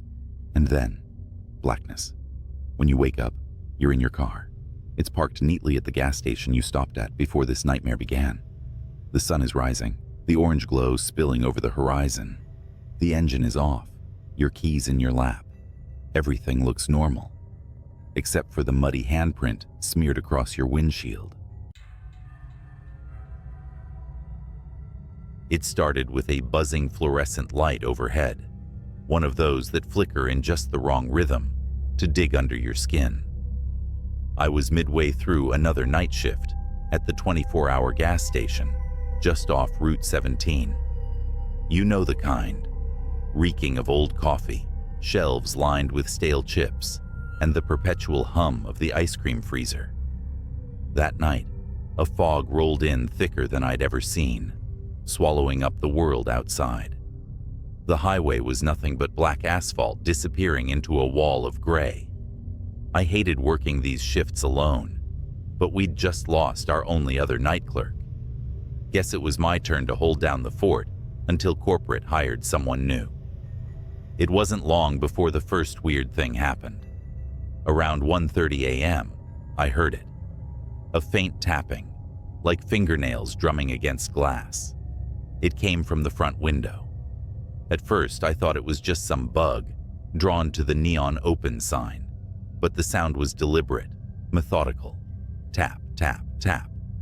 I glanced up from the register, squinting through the fog-drenched pane. For a second, I thought I saw a shadow move. "Hello?" My voice cracked, embarrassing me even in my solitude. No answer. Steeling myself, I stepped out from behind the counter and moved closer to the glass. My breath fogged up the pane as I leaned in, searching for movement. Then, from the corner of my eye, I saw it. A hand. Pale, long fingers, almost skeletal, reached up and pressed against the outside of the glass. My heart leapt into my throat. I stumbled back, knocking over a rack of potato chips. The hand was gone. I fumbled for the phone, but of course, the damn landline had been out for days. Cell service out here? Forget it. Swallowing the lump in my throat, I convinced myself it was a prank. Some drunk weirdo messing around. But deep down, I knew better. I sat back behind the counter, trying to focus on restocking cigarettes and lottery tickets. For a while, it was quiet again, save for the buzz of that stupid light. Then the power flickered, plunging the store into a brief, suffocating darkness. When the light snapped back on, something wasn't right. One of the aisles, the one with the cheap candy, had been knocked over. Candy bars scattered across the floor. No way had that been like that before. I grabbed the flashlight we kept under the counter and stepped into the aisle. My palms were slick with sweat. "Is someone here?" I called out. My voice echoed against the empty shelves. No answer. Then, the freezer door slammed shut behind me. I whipped around, flashlight trembling in my hand. The freezer doors gleamed under the flickering light, their surfaces coated with condensation. Slowly, I moved toward them, each step feeling heavier than the last. The air seemed colder than it should have been, like the chill from the freezers had leaked into the entire store. My breath puffed out in short, nervous clouds. And then I saw it. One of the glass doors had fogged over, and written in the condensation, in long, jagged letters, were the words, "Look behind you." I froze. Every hair on my body stood on end. My throat felt tight, like something invisible was wrapping around it. I didn't want to turn. Every cell in my body screamed, "Don't turn around." But I did. The flashlight beam swept over the empty aisles, shaking as I scanned for anything out of place. There was nothing, just shelves of junk food and energy drinks. The fogged-up window near the entrance. The door I swore I had locked earlier, now standing slightly ajar. A tendril of fog, curling in like a lazy, creeping snake. And then, movement. At the edge of the beam, something darted between the shelves. Not walking, crawling. I backed up toward the counter, flashlight shaking. "Who's there?" I shouted, my voice cracking. It appeared then, just for a second, peeking out from the corner of the pet food aisle. A face. But it wasn't a face. No eyes, no mouth. Just smooth, pale skin stretched unnaturally tight over bone. The thing leaned out farther, its head cocking to one side like it was studying me. Then it scuttled out of sight, faster than anything human should move. I didn't think. I just ran. I sprinted toward the front door, slamming into the glass, fumbling with the lock. My fingers felt clumsy, the cold making them numb. Behind me, I heard it again, the tapping. But this time, it was everywhere. From the freezer doors, the windows, even the ceiling. Tap, tap, tap. The door finally gave way, and I stumbled out into the fog. The cold air hit me like a slap, but I didn't stop running. The gas pumps were barely visible through the haze, their lights dim and flickering. That's when I heard the voice.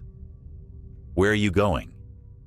It came from all directions, deep and rasping, like someone trying to talk through a throat full of gravel. I turned, flashlight beams slicing through the fog, and saw them. Dozens of them. Figures, crawling on all fours, their faceless heads tilted unnaturally. Their pale bodies seemed to shimmer half solid, like they were caught between this world and another. They were closing in, surrounding me. I did the only thing I could think of. I ran for my car. The keys were in my pocket, but my hands were shaking so badly, it felt like it took an eternity to pull them out. The flashlight slipped from my grip and rolled away, its beam casting eerie shadows as it spun. I finally got the door open and threw myself inside, slamming it shut. The fog pressed against the windows, thick and oppressive, and the creatures were there, circling the car. Their hands scraped against the glass, leaving smears of condensation behind. I turned the key in the ignition, my heart pounding so hard it felt like it might burst. The engine sputtered once, twice, before roaring to life.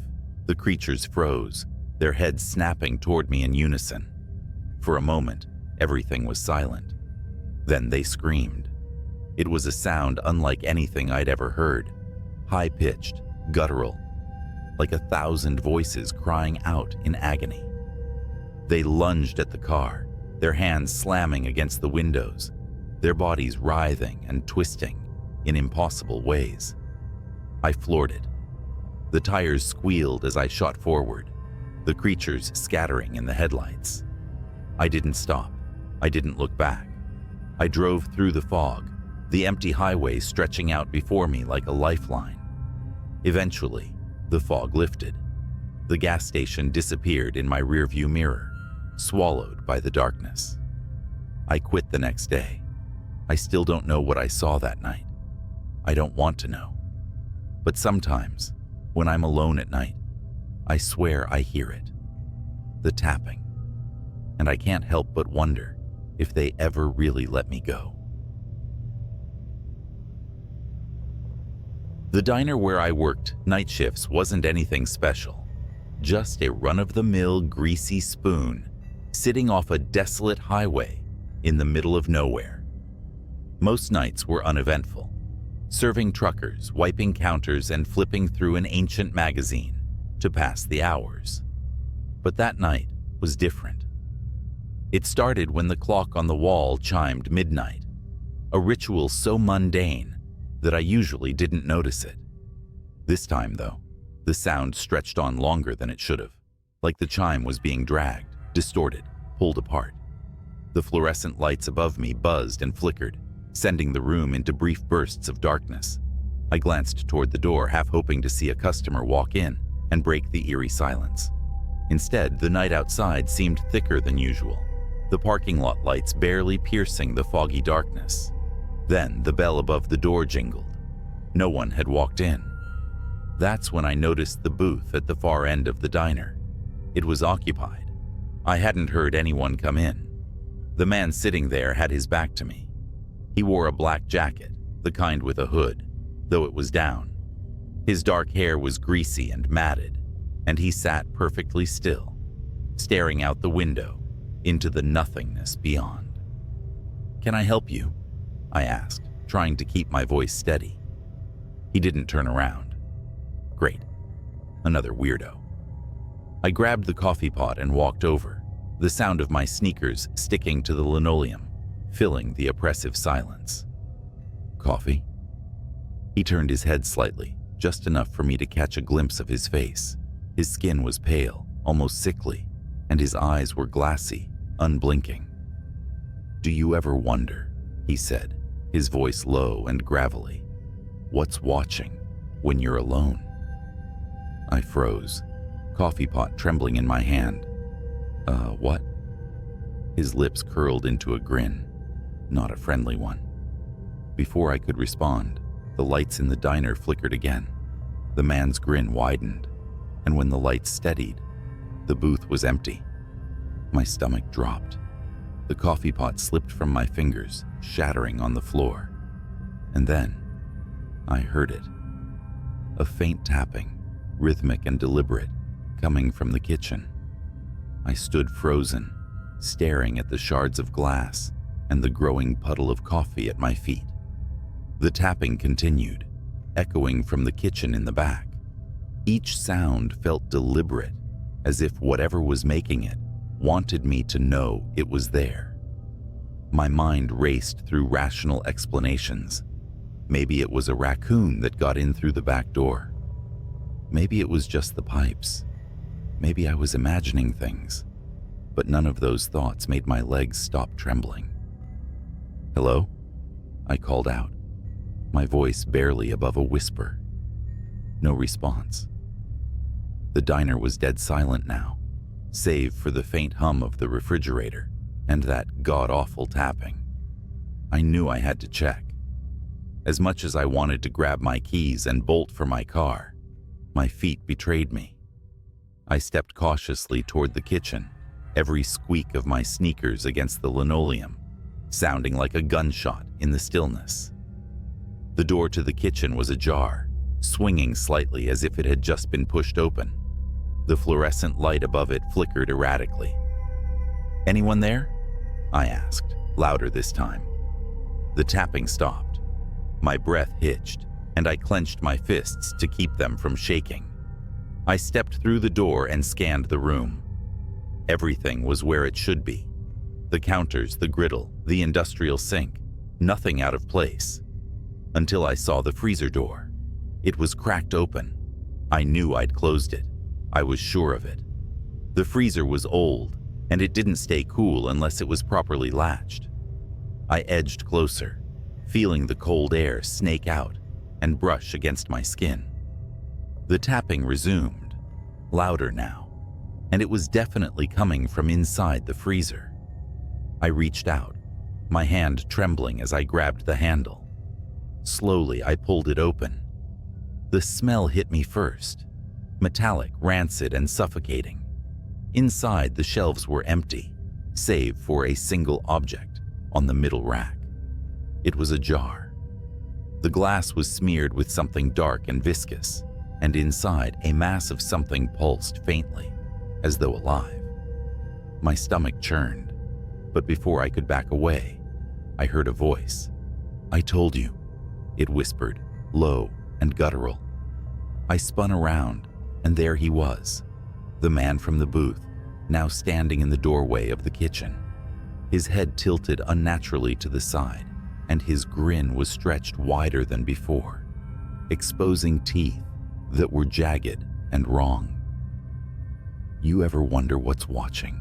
he hissed, his voice distorted, like static on an old TV.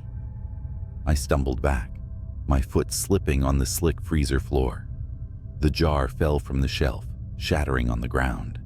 The thing inside spilled out, a writhing, fleshy mass that began to grow. It unfurled long, spindly limbs that slapped against the walls, its surface glistening with a black, tar-like substance. I scrambled to my feet, heart pounding, as the creature turned toward me, its eyeless face twisted and shifted, its mouth opening impossibly wide to reveal rows of jagged teeth.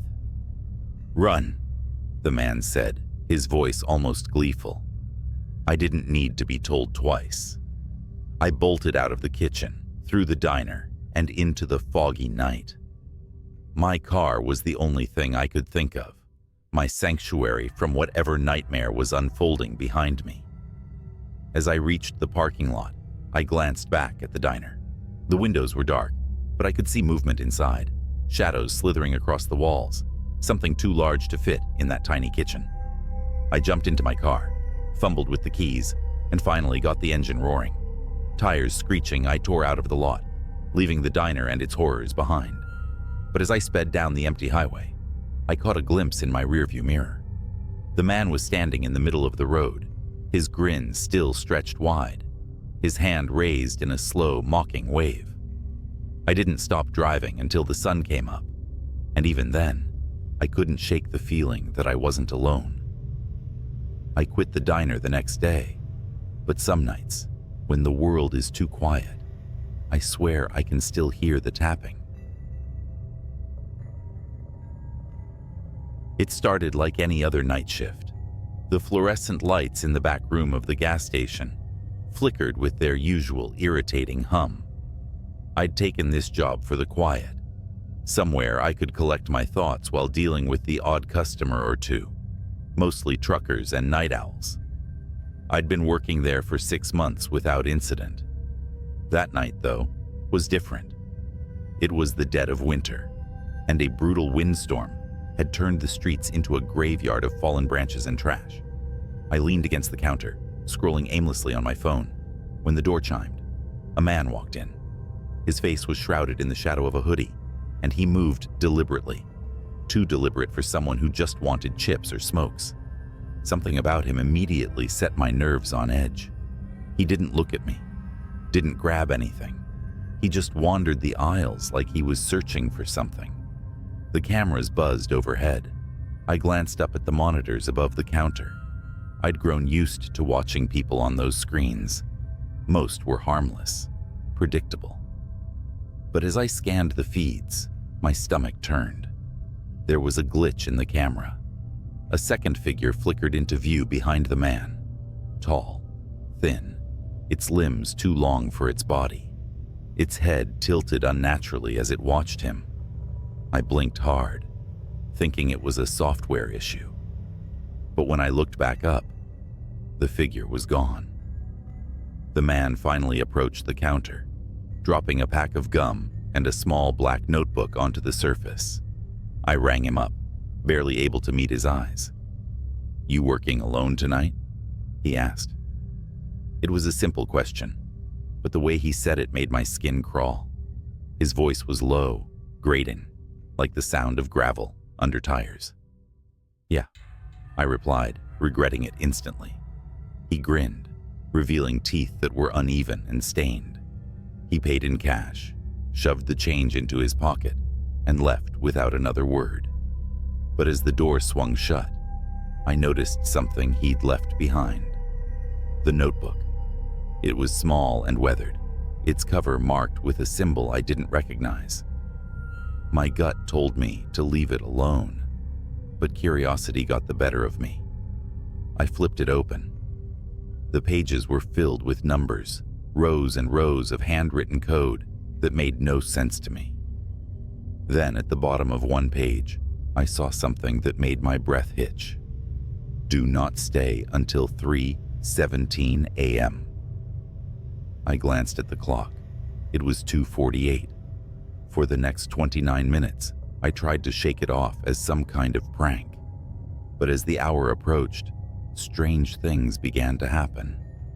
The lights flickered, longer than usual. The cameras in the corner started to glitch again, showing static interspersed with brief, distorted images of the store. And then there were the noises, soft, guttural whispers that seemed to come from nowhere and everywhere at once. At 3:16, the power went out completely. The store plunged into darkness, save for the faint blinking glow of the exit sign. And then the door chimed again. The chime echoed unnaturally in the silent store. My stomach knotted as the air around me turned cold, like I'd stepped into a meat locker. I fumbled for my phone, using its flashlight to scan the darkness. The aisles stretched out like corridors to nowhere, and the shadows seemed to writhe at the edges of the beam. "Hello?" My voice sounded small, trembling. No answer. The chime came again. The door hadn't opened. It was still shut, but the sound repeated over and over, like someone was walking in and out, or something was toying with me. Then a sound from the back room, A dragging noise, heavy and wet, like a sack of meat being pulled across the floor. My body froze, my breathing shallow. The noise stopped, replaced by a faint clicking sound, like fingernails tapping glass. I slowly aimed my flashlight toward the office door. It creaked open, just a crack, revealing only darkness within. "Who's there?" I whispered, barely audible even to myself. A voice answered, low and distorted. "You should have left." I nearly dropped my phone. The voice came from everywhere, above me, behind me, inside me. I took a step back, my heel catching the edge of the counter. That's when I saw it on the cameras. The monitors, somehow still active despite the power outage, showed the store from every angle, and in every feed, it was there. The thing I'd seen earlier, flickering like a broken signal. It stood impossibly tall, its head brushing the ceiling. Its body was grotesquely elongated, with limbs that bent in ways no humans should. Its face was nothing but a void, darker than the surrounding shadows. It moved slowly down the aisle, its steps silent but deliberate, coming straight toward me. I spun around, shining my light. Nothing was there. Yet on the cameras, it was only feet away. My fight or flight instincts kicked in, and I bolted for the back door. The dragging sound started again, louder now, as if it were right behind me. I reached the door and shoved it open, stumbling into the freezing night air. The parking lot was empty, the wind howling through the trees. I didn't stop running until I reached my car. Fumbling with the keys, I started the engine and peeled out of the lot. The rear-view mirror taunted me. I couldn't bring myself to look at it, terrified of what I might see. When I finally got home, I locked every door and window and sat in my living room, shaking. My phone buzzed, breaking the silence. It was a text from an unknown number. "You forgot the notebook." My blood ran cold. I didn't respond, didn't sleep, didn't even move for the rest of the night. When morning came, I called my manager and quit. I never went back to that gas station. Weeks later, I saw a news report. A night shift worker at the same gas station had gone missing. The police found the store in disarray, the back room smeared with streaks of something unidentifiable. They never found the worker, or any evidence of who or what had been there. I've kept the story to myself all these years, but every now and then, when I'm alone at night, I hear it again. That chime. And I know it hasn't forgotten me. The evening air was thick with the smell of wet hay and the faint metallic tang of old tools. The wind carried a strange, almost melodic whistling sound that seemed to rise and fall, as if it was alive and moving just beyond the edge of the cornfield. That's where I was, alone on my grandfather's farm for the weekend. He'd left a list of chores, but I was mostly there to keep an eye on the livestock. Easy enough. It started with the chickens. Around midnight, I heard them squawking, not their usual restless chatter, but a frenzied, chaotic scream that shot me bolt upright in bed. Grabbing the flashlight by the door, I shoved my feet into my boots and headed out. The barnyard was quiet, except for the frantic rustling inside the coop. When I opened the door, my stomach twisted. Something had ripped through the chicken wire, leaving a gaping hole. Feathers floated in the air like soft snow, and the floor was littered with streaks of blood. There were no tracks outside, just the hole and the silence. Too much silence. Even the frogs in the pond weren't croaking. I convinced myself it was a fox or maybe a coyote, but deep down, I knew it wasn't. By 2 a.m., the rain started, a steady, cold drizzle. I was lying in bed, staring at the wooden beams above me, when the faint sound of movement reached my ears. It wasn't coming from the house, but from somewhere outside. It was a low, dragging sound, punctuated by wet thuds, as if something heavy was being pulled through the mud. I hesitated for too long before grabbing the shotgun from the rack. As I stepped outside, the rain soaked me instantly, plastering my shirt to my skin. The sound was louder now. It was coming from the silo. The old wooden structure loomed ahead, its weathered planks dark against the stormy sky. I told myself it was the wind, or maybe the rain, knocking loose a tarp. But as I approached, the dragging sound stopped. I swung the flashlight beam towards the base of the silo. That's when I saw it. A figure was hunched over the pile of spilled corn, its arms long and bony, the skin stretched tight over sharp joints. Its back was to me, but its movements were jerky and wrong, like a puppet with tangled strings. I froze, the beam of light shaking as my hands trembled. Whatever it was, it turned its head slowly, unnaturally far, until its face was visible in profile.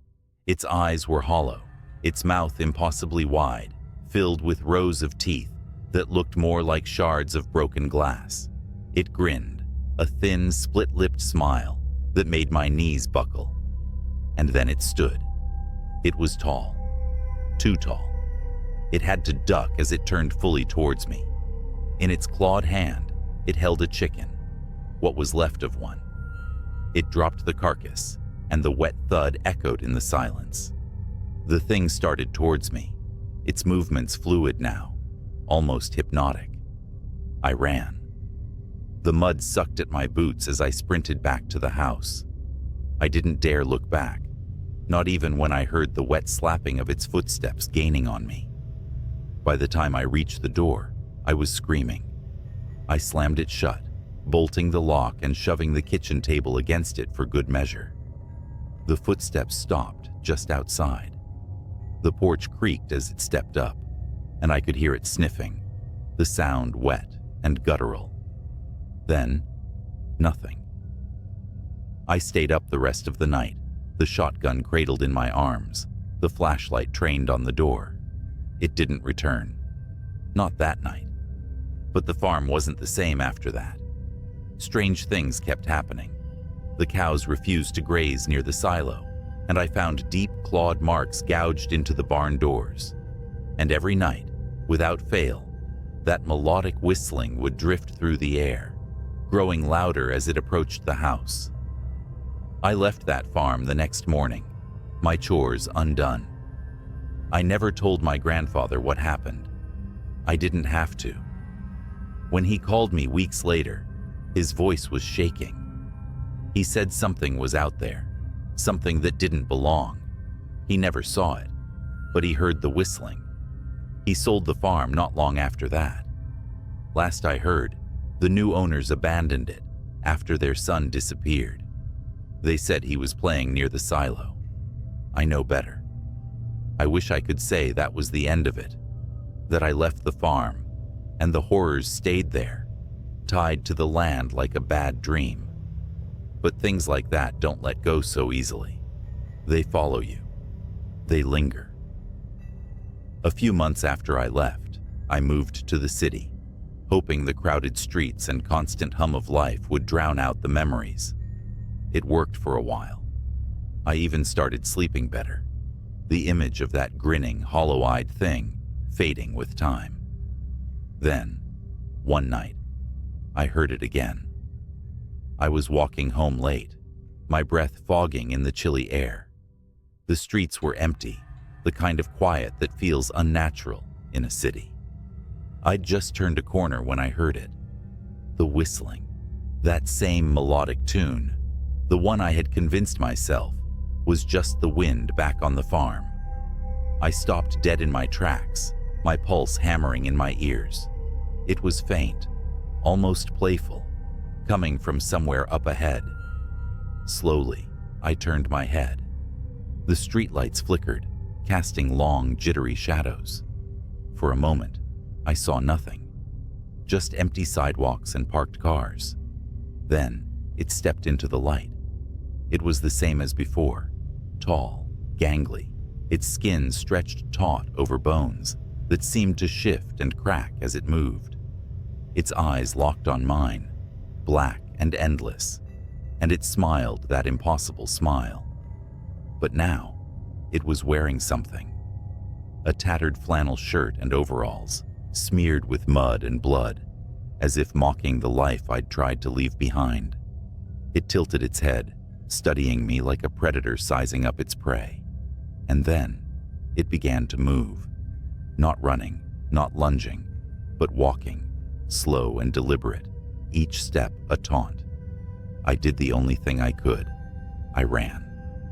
The streets blurred as I sprinted, my lungs burning with each gasp of icy air. The whistling followed, growing louder, closer, no matter how fast I ran. I turned corner after corner, desperately searching for someone, anyone.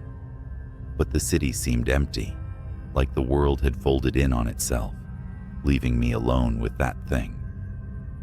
Finally, I spotted an old church, its heavy oak doors slightly ajar. I dove inside, slamming the door shut and sliding the iron bolt into place. The silence was deafening. For a moment, I thought I'd escaped.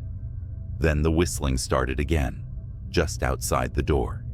It circled the building, the sound rising and falling as it moved, always just out of sight. I backed away, clutching a heavy candlestick I'd grabbed from the altar. My eyes darted to the stained glass windows, searching for any sign of movement. That's when I noticed the shadow. It stretched across the floor, long and spindly, growing larger as it moved closer to the window. Slowly, its face came into view, distorted by the colored glass, but unmistakable. It pressed a hand, if you could call it that, against the window, the claws clicking softly against the pane. And then, it smiled. I don't know what happened next. Maybe I screamed. Maybe I passed out. All I know is that when I woke up, the church was empty, the doors still bolted, and the whistling was gone. But it left something behind. On the floor, in the faint light filtering through the stained glass, was a single feather, blood-stained and torn, just like the ones from the coop on the farm. I moved again after that, farther this time. Different city, different state, but no matter where I go, I hear it sometimes. Late at night, when the world is quiet and the shadows grow long, that faint mocking tune, carried on a wind that doesn't belong. I don't know what it wants or why it chose me, but I know this: it's still out there, somewhere, and it's still watching. So, if you're ever out in the countryside and you hear whistling, don't follow it. Don't look for the source. Just run and pray it isn't looking for you. It started with a bet. I was bored, drunk, and feeling invincible when I said I'd spend the night out at Widow's Creek Farm. For years, it had been the town's favorite spooky story, the abandoned farmhouse, where people swore they heard voices, saw shadows moving in the windows. Local legend said the owner, Mr. Eldridge, vanished one night, and no one had been able to buy or sell the property since. Something about the land made people uneasy, but I didn't believe in all that. Armed with a flashlight, a folding chair, and a thermos of coffee, I set out to prove everyone wrong. By the time I got to the farm, the moon was low and hazy, casting just enough light to turn the barn and house into black, jagged silhouettes against the night sky. I parked the truck at the edge of the property and made my way to the porch. The wood groaned beneath my weight, the sound echoing in the absolute stillness. Inside, the house smelled like wet rot. My flashlight beam swept over faded wallpaper and furniture covered in sheets. But what struck me was the silence. No crickets, no wind, just nothing. Easy, I muttered to myself, setting up my chair in the front room where I had a clear view of the kitchen and stairs. Just a night alone in an old house. The first few hours passed without incident. I tried to stream music, but the signal was dead. That's when I heard it, a faint thud upstairs. My flashlight shot toward the staircase, catching nothing but empty steps. It's just the house settling, I told myself, though my pulse was already quickening. And then, the lantern flickered to life. It was sitting on the kitchen table, a rusty oil lantern I hadn't noticed before. A weak yellow flame danced inside, casting moving shadows on the walls. I froze. There was no one here. No one could have lit it. "Who's there?" I called out, my voice cracking. The lantern flame sputtered as if in response, then settled into a steady glow. I stepped closer, my boots dragging against the warped floorboards. The lantern's glass was clean, the wick trimmed. Someone had been here recently. I turned in a circle, shining my light into every corner of the room, but saw nothing. Then I heard the footsteps. They were coming from above me, slow, deliberate steps crossing from one end of the house to the other. My flashlight darted to the ceiling as the sound moved toward the top of the staircase. "Hello?" My voice was barely above a whisper now. The footsteps stopped. The lantern, sitting on the table just a moment before, was suddenly at the foot of the stairs. Its flame flared brightly, and for a second, I thought I saw something behind it. A shadowy figure, long and thin, its head cocked to one side as if studying me. I ran. I bolted out the front door, my flashlight beam bouncing wildly in the dark.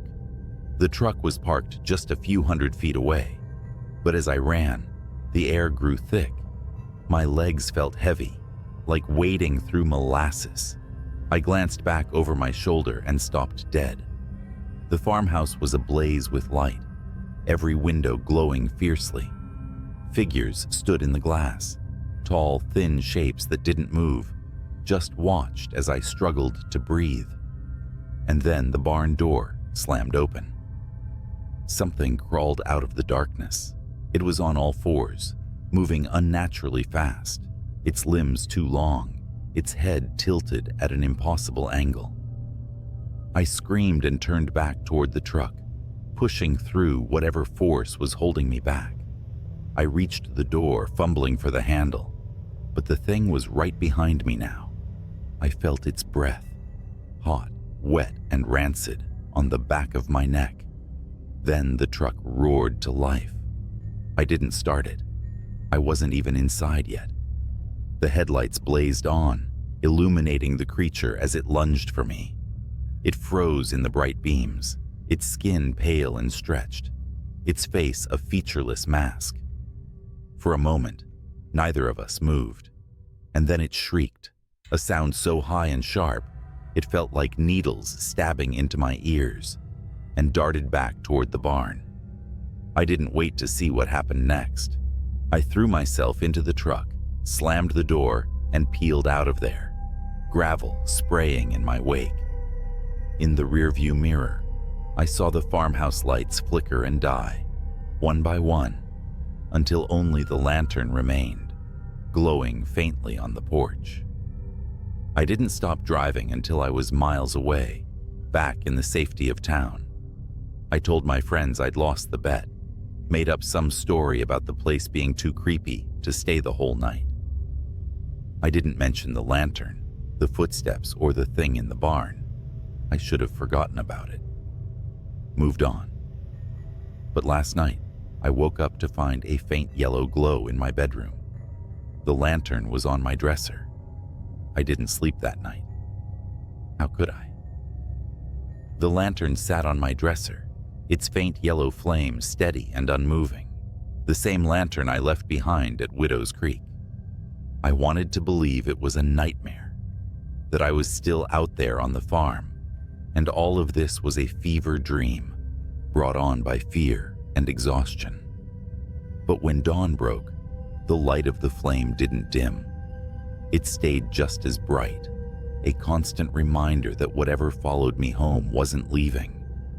I couldn't stay in the house. I packed what I could and drove. No destination in mind, just miles of asphalt and endless trees. The morning air was crisp, but I kept glancing in the rearview mirror, expecting to see something there. the pale, stretched face of whatever came out of that barn. But I was alone. For now. I checked into a motel on the edge of a neighboring town, telling myself this was temporary, that I could figure out what to do next once I got some sleep. But when I opened the room door, my stomach dropped. The lantern was waiting for me on the bedside table. Its flame burned just as steady, casting that sickly yellow glow. I stepped back, leaving the door open, hoping some part of me was imagining it. But when I blinked, it was still there. Something inside me snapped. I grabbed the lantern and hurled it across the room, expecting it to shatter, to douse that damn flame for good. But it didn't break. It landed on the carpet with a dull thud, the flame undisturbed. And then I heard it. The footsteps.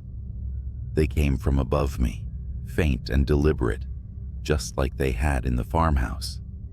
My heart hammered as the sound moved across the ceiling, stopping directly above where I stood. A shadow fell over the bed. It stretched impossibly tall, the head cocked at that same unnatural angle. It wasn't cast by me. It was waiting. I fled the motel. There was no plan now, just an overwhelming need to keep moving. I drove for hours, the highway blurring into a gray monotony. The lantern didn't appear in the car, and for a fleeting moment, I thought maybe I'd left it behind. Maybe it was over. Then the radio crackled to life. At first it was static, but slowly I started to hear a voice, a low, garbled whisper, almost like it was trying to speak, but couldn't quite form words. I turned the radio off, but the whispering didn't stop. It was coming from the air vents now, from the faint hum of the engine. Widow? Waiting? My grip tightened on the wheel, knuckles white as bone. The voice was clearer now, repeating those same words over and over. Widow, waiting, widow, waiting. It was nearly sunset when the truck broke down. The engine sputtered and died, leaving me stranded on a stretch of empty road. I sat there for a long time, gripping the steering wheel like it was the only thing tethering me to reality. When I finally got out, the landscape around me was unfamiliar. Flat fields stretched out on either side of the road, broken only by the silhouette of a barn in the distance. My blood ran cold. It was Widow's Creek. The truck wouldn't start. My phone had no signal. I was trapped, and I knew I wasn't alone. The lantern was on the hood of the truck now, its light flickering weakly in the dusk. The footsteps started again. They were closer this time, moving with purpose, circling the truck. I couldn't see anything, but I felt it. A presence, heavy and oppressive, like the air itself was pressing down on me. My flashlight barely cut through the growing darkness, but I swept it in frantic arcs, trying to find the source of the sound. That's when I saw them. Figures emerging from the fields, their movements slow and jerky. They were tall and thin, their bodies stretched unnaturally, their faces blank slates of pale skin. Dozens of them all converging on the truck. I grabbed the lantern off the hood without thinking, clutching it like it might somehow protect me. The figures stopped, their heads tilting in unison toward the light. The flame flared brighter, and for a moment, they hesitated. "Leave!" I screamed, holding the lantern high. The figures shrank back, their forms dissolving into the shadows. But the moment didn't last. The flame sputtered, growing dimmer, and they began to move again. Faster this time, closing the distance with unnatural speed. I don't remember how I made it back to the farmhouse, only that I did. The lantern led me, its glow flickering through the dark, guiding me past the barn and into the house. The door slammed shut behind me, and I locked it, though I knew it wouldn't keep them out. The figures were at the windows now, their faces pressed against the glass. The lantern sat on the table where I'd first found it, its flame burning weakly. And then it spoke. "Burn it," the voice whispered, faint and hollow. "End it." I didn't hesitate. I grabbed the lantern and smashed it against the floor. The oil spilled out, catching fire immediately. The flames spread fast, consuming the room, the walls, everything. The figures at the windows screamed, their cries high and inhuman, and then they were gone. I ran. The farmhouse burned behind me, a towering inferno that lit up the night. By the time I reached the edge of the property, the house had collapsed in on itself, the flames dying down to embers. I don't know what I unleashed that night, or if I stopped it. The lantern was gone, but its light still haunts me. Sometimes when the nights are quiet and the air is still, I catch a faint yellow glow out of the corner of my eye, and I wonder if it's waiting for me to come back. The night started like any other, quiet, uneventful, with a slight chill in the air as the moon hung high over the sprawling farmland. I'd agreed to watch over my friend's farm while he and his wife took a rare weekend off. The place was massive, bordered by dense woods on one side and endless cornfields on the other. I was promised nothing more than a cozy guest room and some peace. Instead, I got something I'll never forget. By midnight, the house was silent.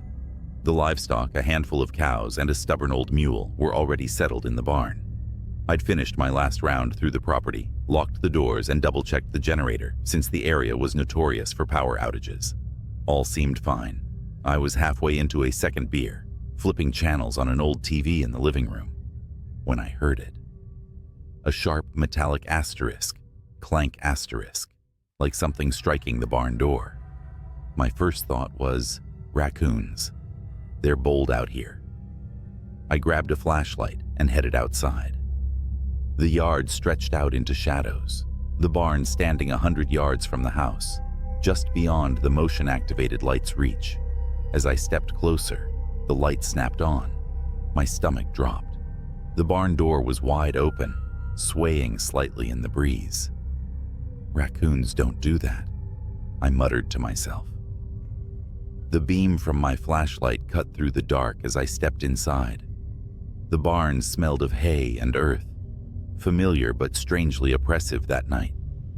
The cows were agitated, shifting nervously in their pens, their eyes reflecting the light with unnatural brightness. The mule, usually indifferent to everything, let out a low, uneasy bray from the back corner. "Hello?" I called out, though I wasn't sure why. Maybe I hoped whoever, or whatever, was there would just leave if they heard me. No response. Just the sound of animals shifting and the faint creak of the barn's wooden beams. Then I saw them. Footprints in the dirt floor. Bare, human-like prints. But they were wrong. The toes were too long, almost clawed, and the stride was unnatural, too far apart, like whoever made them was crawling or bounding rather than walking. I followed the tracks to the far corner of the barn, where the mule stood trembling, its ears pinned back. Beyond it was the old ladder that led up to the hayloft. The prints stopped there, but the mule's reaction told me whatever it was hadn't just disappeared. I didn't want to go up there. Every instinct screamed to leave, to lock the barn, and pretend I hadn't seen anything.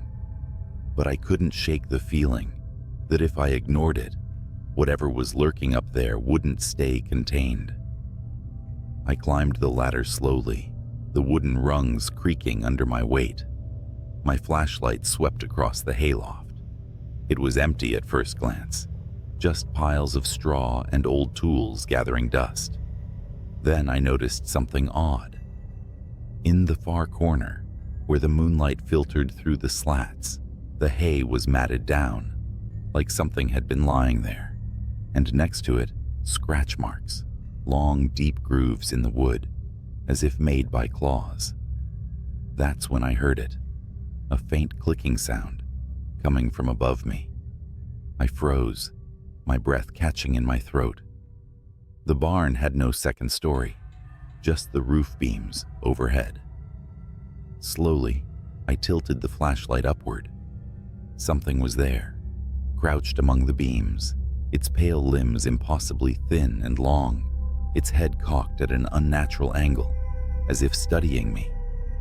Its eyes reflected the light like an animal's, but they were too big, too human. It moved suddenly, skittering along the beams like a spider, the clicking sound growing louder as its claws scraped against the wood. I don't remember climbing down. 1 second, I was staring at it, and the next, I was sprinting toward the house, my flashlight bouncing wildly in my hand. I slammed the door behind me and locked it, my heart pounding so hard, it hurt. The house felt wrong now, like it wasn't safe anymore. I grabbed my phone to call for help, but there was no signal. Not unusual for the area, but it felt deliberate. Then, the lights flickered and went out, plunging the house into darkness. I could hear it now. The faint asterisk, click, click, click asterisk of claws on the porch outside. It wasn't trying to hide anymore. It wanted me to know it was there. I moved as quietly as I could, grabbing the only weapon I could find, a rusty hatchet from the fireplace tools. The sound moved to the side of the house, then the back, as if it was circling, testing the walls. Then came the worst sound yet, the creak of a window sliding open upstairs. It was in the house. My mind raced. There was nowhere to run, nowhere to hide that it wouldn't find me. The only option was to face it. Hatchet in hand, I crept up the stairs, every step feeling like it could be my last. The hallway stretched out in front of me, the guest room door slightly ajar. The faint moonlight spilling in showed the curtains fluttering. The window was wide open. The clicking had stopped. I pushed the door open slowly. The room was empty, but the bedspread was disturbed. Claw marks raked across the headboard. My pulse was deafening in my ears as I backed out of the room. That's when I felt it. Hot breath against my neck. I spun around, swinging the hatchet wildly. It caught something, the blade sinking in with a wet asterisk thunk asterisk. A screech filled the air, high-pitched and inhuman. The creature recoiled, its long limbs thrashing as it tried to pull away. I saw it clearly for the first time, its skin pale and stretched taut over its bones, its face a grotesque mimicry of human features, twisted into something predatory. I didn't stop swinging until it stopped moving. When the sun rose, I buried what was left of it in the woods. I don't know what it was, and I don't want to know. My friend's farm looks peaceful in the daylight, but I'll never stay there again. Some things aren't meant to be explained, and some places aren't meant to be guarded, alone. A week after that night, I got a call from my friend. He thanked me for watching the farm and casually asked if I noticed anything strange while I was there. I hesitated, unsure of what to say. How could I explain what happened without sounding insane? Instead of answering directly, I asked why he'd asked. His tone shifted, less casual, more guarded. Well, he began, we've been having issues for a while. Strange sounds in the barn, missing animals. Thought maybe it was coyotes or feral dogs. But the footprints we've found don't match anything we know. The neighbors have seen things near the woods. Things? I asked, my voice tight. Yeah, like figures. Too tall, too thin, running on all fours. One of the neighbors swears it looked right at him. They won't come near the property now. He laughed nervously. Honestly, I figured it was just their imagination, until we started losing livestock. I gripped the phone tighter, my pulse quickening. Why didn't you tell me this before I stayed there? There was a long pause. I didn't want to scare you off, Besides, we figured it was just animals. Nothing that'd bother a person, you know? I didn't respond. My thoughts were spiraling back to that night, to the thing in the barn, its impossible limbs, the way it moved, how it felt too smart, too aware. "Hey," he added, "we're putting the place up for sale. The wife and I decided it's not worth the stress.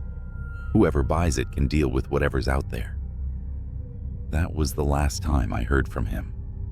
The farm sold within a month, and I heard the new owners moved in without issue. For a while, I thought that was the end of it. I tried to convince myself that whatever I'd faced that night was gone, that maybe I'd killed it. But deep down, I knew better. About 3 months later, I was back in the city, starting to feel normal again. Then one evening, as I was locking up my apartment for the night, I heard it. A faint asterisk, click, click, click, asterisk, from somewhere in the hallway. My blood ran cold.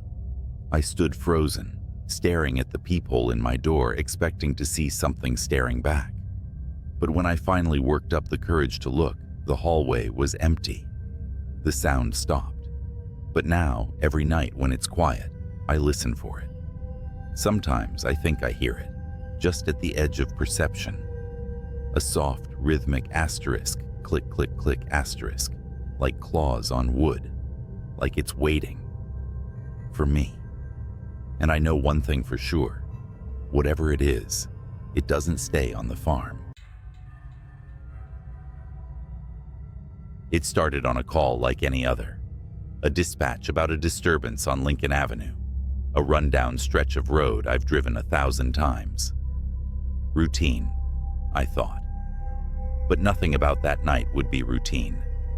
I'm an officer, and my job is to answer calls, no matter how bizarre they might sound.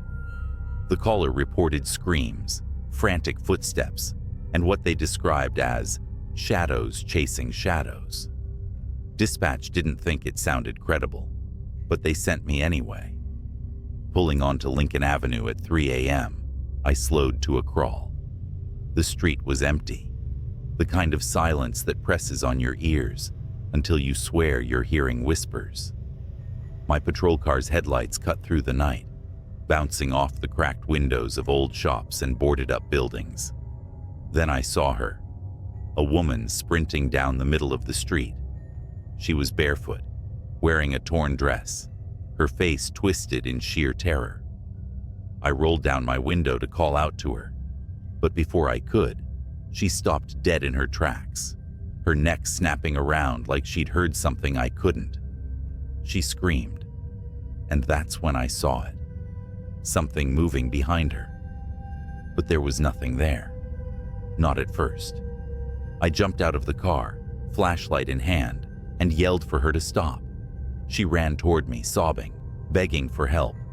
Her words were a jumbled mess, but I caught bits and pieces. "It's coming. Invisible. It touched me." Suddenly, she was lifted off the ground. No hands, no wires, nothing. Just her body, rising like a marionette. Her feet dangled in the air as her screams turned to choking gasps. My instinct was to run to her, but my feet wouldn't move. It was like the air around me had turned solid. I could only watch as her body twisted unnaturally, her arms and legs contorting in directions they shouldn't go. Then, her head snapped. She fell to the pavement in a heap, lifeless. The silence returned, thick and heavy. My radio crackled with static, but no voices came through. I approached her cautiously, flashlight shaking in my grip. Her wide, glassy eyes stared up at me, mouth frozen, mid-scream. There were bruises around her neck, bruises that didn't look like they came from human hands. I called for backup, but deep down, I knew no one would believe what I just saw. As I waited, something caught my eye, a shimmer in the air, like heat waves rising off asphalt. It hovered where the woman had been lifted. My heart pounded as I reached for my gun. The shimmer moved toward me, slow and deliberate. I fired. The bullet hit something. The shimmer flared, twisting like a living thing in pain, then vanished. But the air didn't feel any lighter. Whatever was out there, I knew it wasn't gone. When backup arrived, I didn't tell them everything, just that I found her like that. The official report chalked it up to a hit and run, the case marked unsolved. But I couldn't let it go. That was the night I learned about the Tartarus Archive. But that's a story for another time. For now, just remember, not everything you see on Lincoln Avenue is real, and some things you don't see are more real than you'd like to believe. Weeks passed, but the image of that woman's body didn't leave me. Every night, I drove down Lincoln Avenue on my patrol, scanning for something, anything, to make sense of what happened. But the street stayed empty, a scar on the city's map. I became obsessed. I started digging through old police files, hoping for patterns. Reports of disappearances on Lincoln Avenue dated back decades. Most were written off as runaways, accidents, or unexplainable events buried under paperwork. But some officers, those who worked late shifts on the avenue, had left chilling notes in the margins of reports. Felt watched, couldn't see anything, but it was there. I tried to share my concerns with my partner, but he brushed it off. "Don't go looking for ghosts," he said. But I couldn't stop. One night, my obsession nearly killed me. I was parked on the avenue, engine off, windows cracked. It was quiet, too quiet. Then, a sound, a faint hum, like static, but coming from nowhere. My skin prickled. I stepped out of the car, flashlight in hand, and looked around. That's when I saw the shimmer again. It was closer this time, less subtle. The air seemed to bend around it, distorting the empty street like a funhouse mirror. My gut screamed at me to get back in the car, but something about it was magnetic. Against all reason, I stepped closer. The shimmer moved. It was fast, darting down the street like a predator circling its prey. My flashlight flickered, then died. My gun felt useless in my holster. And then, I heard the whisper, "You shouldn't be here." It wasn't a voice, not exactly. It was in my head, but louder than my thoughts. I stumbled back, the whisper growing into a deafening roar. Shapes began to form in the shimmer, elongated limbs, hollow eyes, twisted mouths that didn't belong on any living creature. They flickered in and out of existence, like they couldn't fully cross into our reality. I ran. Back in the car, I threw it into drive and sped off. My radio crackled, voices cutting in and out. "Officer down on Lincoln Avenue." The voice wasn't mine. When I reported the incident, I was met with silence. My captain gave me a long, hard look, then dismissed me for the night. 2 days later, I was called into his office. He handed me a file labeled Classified Tartarus Division. Inside were grainy stills from security footage, the woman I'd seen that night, the shimmer, and other images, faces contorted in terror, bodies suspended in midair, shadows that didn't belong to anything human. He said only one thing: "You didn't see anything." I didn't sleep that night. Instead, I combed through the Tartarus file in secret. There were names of other officers, all with eerily similar accounts, all sworn to silence. A few had gone missing. That's when I found the recording. It was from a patrol car on Lincoln Avenue, time-stamped 5 years ago. The dash cam footage showed an empty street at first. Then, the shimmer appeared. The car's engine revved, but the officer never escaped. The shimmer enveloped the vehicle, and within seconds, the footage cut to static. The officer was never found. I requested a transfer the next day. Now, years later, I'm hundreds of miles away from Lincoln Avenue, but the whispers still haunt me. Sometimes when it's quiet, I'll hear the hum, faint but unmistakable. I've learned to ignore it. But if you ever find yourself driving down Lincoln Avenue late at night and the air feels heavy, like it's pressing down on your chest, don't stop. Whatever you do, don't stop. The first time I saw her was through the cracked screen of a police body cam. Dispatch, suspect unarmed but acting erratic, the officer muttered as his footsteps echoed down the shadowed alley, his breath clouded in the frigid night air, every exhale a whisper of tension. The camera bobbed with his steps, capturing the shimmer of frost on the brick walls and the distant glow of streetlights. Then she appeared. She was crouched by a dumpster, her back to the officer, swaying ever so slightly like she was listening to music only she could hear. Her hair, long and dark, clung to her like seaweed on a corpse. The officer called out, his voice steady but sharp. "Ma'am, this is the police. Are you all right?" She didn't turn around. Instead, she raised a single hand, a pale skeletal thing with fingers too long, almost insect-like, and scratched the air. Slowly, methodically, like she was carving something unseen into the fabric of the night. "Ma'am," the officer repeated, more urgent now. He stepped closer, boots crunching on broken glass. That's when she moved.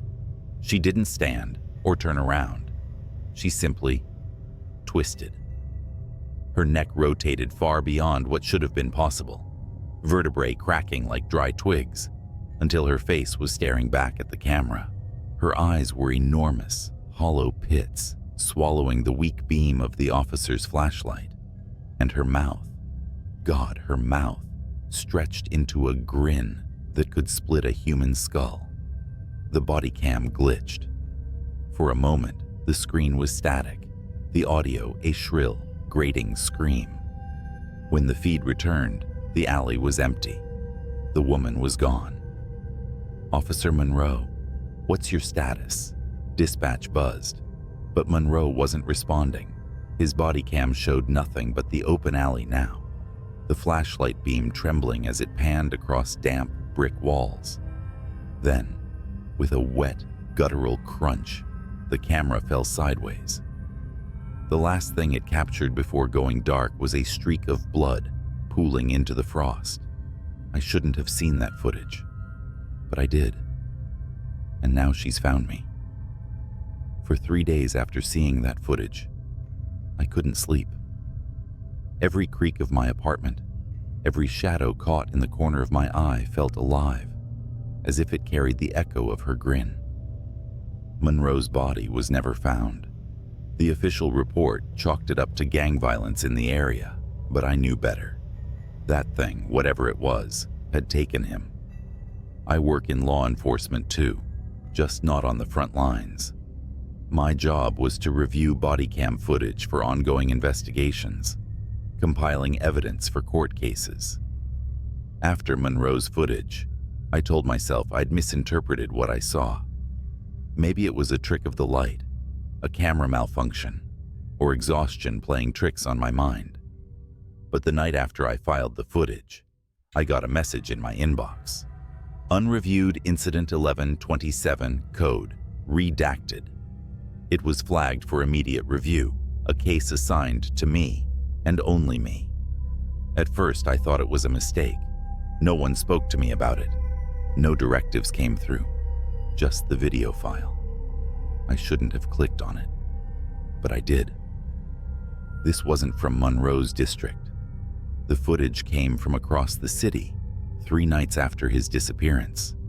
It showed 2 officers responding to a break-in at a derelict industrial warehouse. Their body cams revealed the scene: rusted machines coated in dust, walls lined with graffiti, and corridors that seemed to stretch forever into the dark. "Anyone here? Show yourself," one officer barked, his flashlight slicing through the shadows. His partner covered his 6, their footsteps echoing through the cavernous space. And then they heard it. Laughter. It was faint at first, barely audible, a child's giggle. But as they moved deeper, it grew louder, distorted, the pitch warping until it sounded less like laughter and more like the twisted cries of something mocking human joy. "Cut the crap," the second officer shouted. "This is your last warning." The laughter stopped. The silence that followed was heavier than the darkness around them. That's when the flashlight beams caught movement. Something darted between the rusted machines, too fast to track. The officers shouted, raising their weapons, but it was no use. The thing emerged, not running, but crawling, limbs too long, joints bending the wrong way. It skittered toward them with impossible speed, its hollow eyes reflecting the light like mirrors. One officer fired.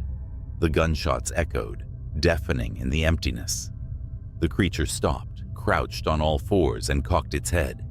It didn't bleed. It didn't fall. It simply stared, grinning that same skull-splitting grin. Then it lunged. The camera feed erupted into chaos. Flashes of limbs, screams, static. The footage ended abruptly. I shut my laptop, heart pounding. My apartment felt suffocatingly quiet. Too quiet. And then I heard it. A faint scratching noise. At first I thought it was coming from the walls, maybe rats or the old pipes. But as I sat there frozen, I realized it wasn't the walls. It was my window. I turned slowly. The blinds were drawn, but I could see the silhouette behind them. Something tall, with fingers too long, was tracing patterns in the glass. Slowly, methodically. I don't know how long I sat there, paralyzed, staring at that shadow. Minutes. Hours. Finally, I mustered the courage to reach for my phone. My fingers trembled as I dialed 911. 911? What's your emergency? "There's someone outside my window," I whispered. "Can you describe them?" The scratching stopped. The blinds fluttered, as if touched by a faint breeze. Then slowly, they began to part. "No," I stammered. No. Sir, are you there? Sir?" It was her. That face. That impossible grin. Her hollow eyes bore into mine as she pressed her palms flat against the glass, her nails scraping in a slow, deliberate rhythm. She leaned closer, her grin widening, until the corners of her mouth began to tear. I dropped the phone. I don't remember what happened next. One moment I was in my living room. The next I was sprinting down the fire escape, barefoot and half-dressed, into the freezing night. I didn't stop until I reached the nearest precinct, pounding on the doors like a lunatic. When they finally let me in, I tried to explain what I'd seen, but no one believed me. The footage from Monroe's body cam, gone. The unreviewed file, deleted from the system. They pulled up my personnel file and flagged me for mental health evaluation. I quit the next day. Now I'm writing this from a motel on the edge of town, lights blazing, a chair propped against the door. I don't think it'll matter. Wherever I go, she'll find me. If you're reading this and you work with police footage, take my advice. Don't click on anything marked redacted. And if you ever hear laughter in the dark, run. Don't look back, because no matter how fast you run, she'll be faster. It was just past midnight when my phone buzzed. The caller ID flashed restricted, but something about the timing felt off. I was home alone, sprawled on the couch with a half-empty beer and some late-night TV reruns. The sound of the phone ringing in the quiet room was like a scream. I hesitated but answered anyway. "Hello?" A voice, frantic and low, whispered, "Are you home? Lock your doors. Now." I froze, every muscle in my body tightening. "Who is this?" The line clicked dead. Normally I'd brush it off as a prank call or some weirdo, but the tone, that panicked edge, stuck with me. I stood up, every creak of the floor making me flinch, and went to the front door. It was already locked, but I double-checked. Windows, secure, back door, latched tight, satisfied. I sat back down, laughing nervously to myself. Then I saw the police cruiser pull into my driveway. The patrol car's lights weren't flashing, but its mere presence was enough to make my stomach churn. A tall officer stepped out, his silhouette sharp against the dim porch light. He knocked twice, and I debated for half a second whether to open it. "Mister?" His voice carried through the door. I answered cautiously, opening it just enough to meet his eyes. "Yeah? Something wrong?" "We received a report of suspicious activity in the area," he said. His voice was calm, almost rehearsed, but something in his eyes. It wasn't just concern. It was fear. "Have you seen or heard anything unusual tonight?" Well, I got a weird phone call a few minutes ago," I admitted. "Told me to lock my doors." The officer nodded, his hand resting lightly on his holstered gun. "May I come in?" Something in me screamed not to let him, but he was a cop. What else could I do? "Yeah, sure." As soon as he stepped in, I noticed the tension in his shoulders. He was scanning the room like he expected someone or something to leap out at any moment. "What's this about?" I asked, trying to mask my growing unease. He hesitated, then motioned toward the living room. "Can we sit? I'll explain everything." We sat. He didn't take off his hat, didn't relax. Instead, he leaned forward, resting his elbows on his knees, and lowered his voice. "There's been an incident nearby. I need to ask, have you noticed anything strange in the past week? People following you? Strange vehicles parked outside?" My heart skipped a beat. "No, nothing like that. What kind of incident are we talking about?" He glanced toward the window, then back at me. "A break-in, but it's more complicated than that. The suspect might still be in the area." I felt the weight of his words settle like a lead blanket. Before I could press for details, the police radio clipped to his shoulder crackled to life. "Unit 47, report. Suspect confirmed near Elm and 3rd. Proceed with caution. All units advised." The officer shot up, his hand immediately gripping his gun.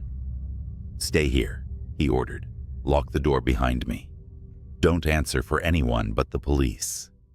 And just like that, he was gone, the red and blue glow of his cruiser fading down the street. I locked the door as he instructed, but the silence that followed was unbearable. That's when I noticed something. The basement door. It was slightly ajar. I stared at the basement door, my pulse roaring in my ears. I was sure I had closed it earlier. Positive. Every nerve in my body screamed for me to call the officer back, but my phone sat uselessly on the coffee table. I wasn't even sure I could move.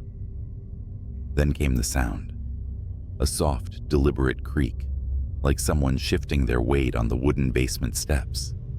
I backed away instinctively, eyes locked on the gap, where the door hung slightly open.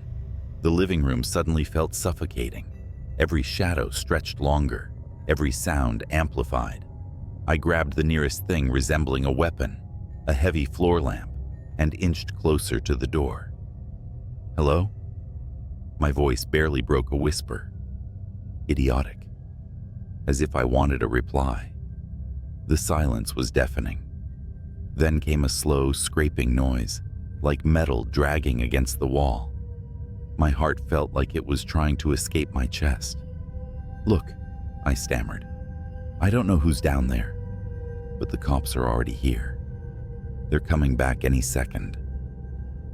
Nothing. And then, almost imperceptibly, I saw it. A flash of movement low to the ground, at the edge of the basement's shadows. I stepped back, holding the lamp like a bat, and shouted, "I'm armed. Come out now." The basement door slammed shut. Hard. I stumbled backward, my breath coming in shallow gasps. I didn't have time to think. My brain screamed run, but my legs wouldn't cooperate. Then the floor lamp's light flickered and died. plunging the room into a thick, oppressive darkness. And that's when the doorknob started to turn. The logical part of my brain was gone, overtaken by pure primal fear. I bolted for the kitchen, skidding on the tile as I grabbed the biggest knife I could find. The house was silent again. But I knew I wasn't alone. I tried to force my trembling fingers to dial 911, but the phone buzzed with a new notification. A single text message: "Get out." The number was restricted. As if on cue, the basement door creaked open. Heavy, deliberate footsteps echoed on the stairs. I pressed myself against the far wall of the kitchen, knife in hand, when I saw him step into view. It wasn't the cop. The man was tall and wiry, his face obscured by some kind of crude mask, a burlap sack with slits for eyes. He held a crowbar in one hand, tapping it rhythmically against the wall as he stepped into the living room. "You're making this harder than it needs to be," he rasped, his voice low and gravelly. "Come out now, and I'll make it quick." I froze, barely breathing, as he scanned the room. His head tilted, and he sniffed the air like a predator. Then he turned, heading for the hallway that led to the kitchen. I wasn't going to wait for him to find me. As soon as his back was turned, I bolted. I sprinted through the side door into the yard, knife still clutched in my hand. The cold air hit me like a slap, but I didn't stop. I ran toward the street, praying the officer's cruiser would still be close. Instead, I saw two figures standing in the shadows near the curb. "Help!" I screamed, desperate, running toward them. They stepped into the light. It was the officer. But standing next to him was another man, wearing a matching police uniform. Same height, same build, same badge. My brain struggled to process it, and before I could stop myself, I blurted, "What?" The officer I'd let into my house earlier raised his gun. "On the ground, now." I didn't move. Couldn't. The other officer, the real one, looked just as confused as I felt.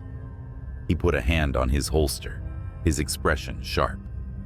"What's going on here?" The man with the gun didn't answer. His eyes darted toward the house, and for a fraction of a second, I saw it.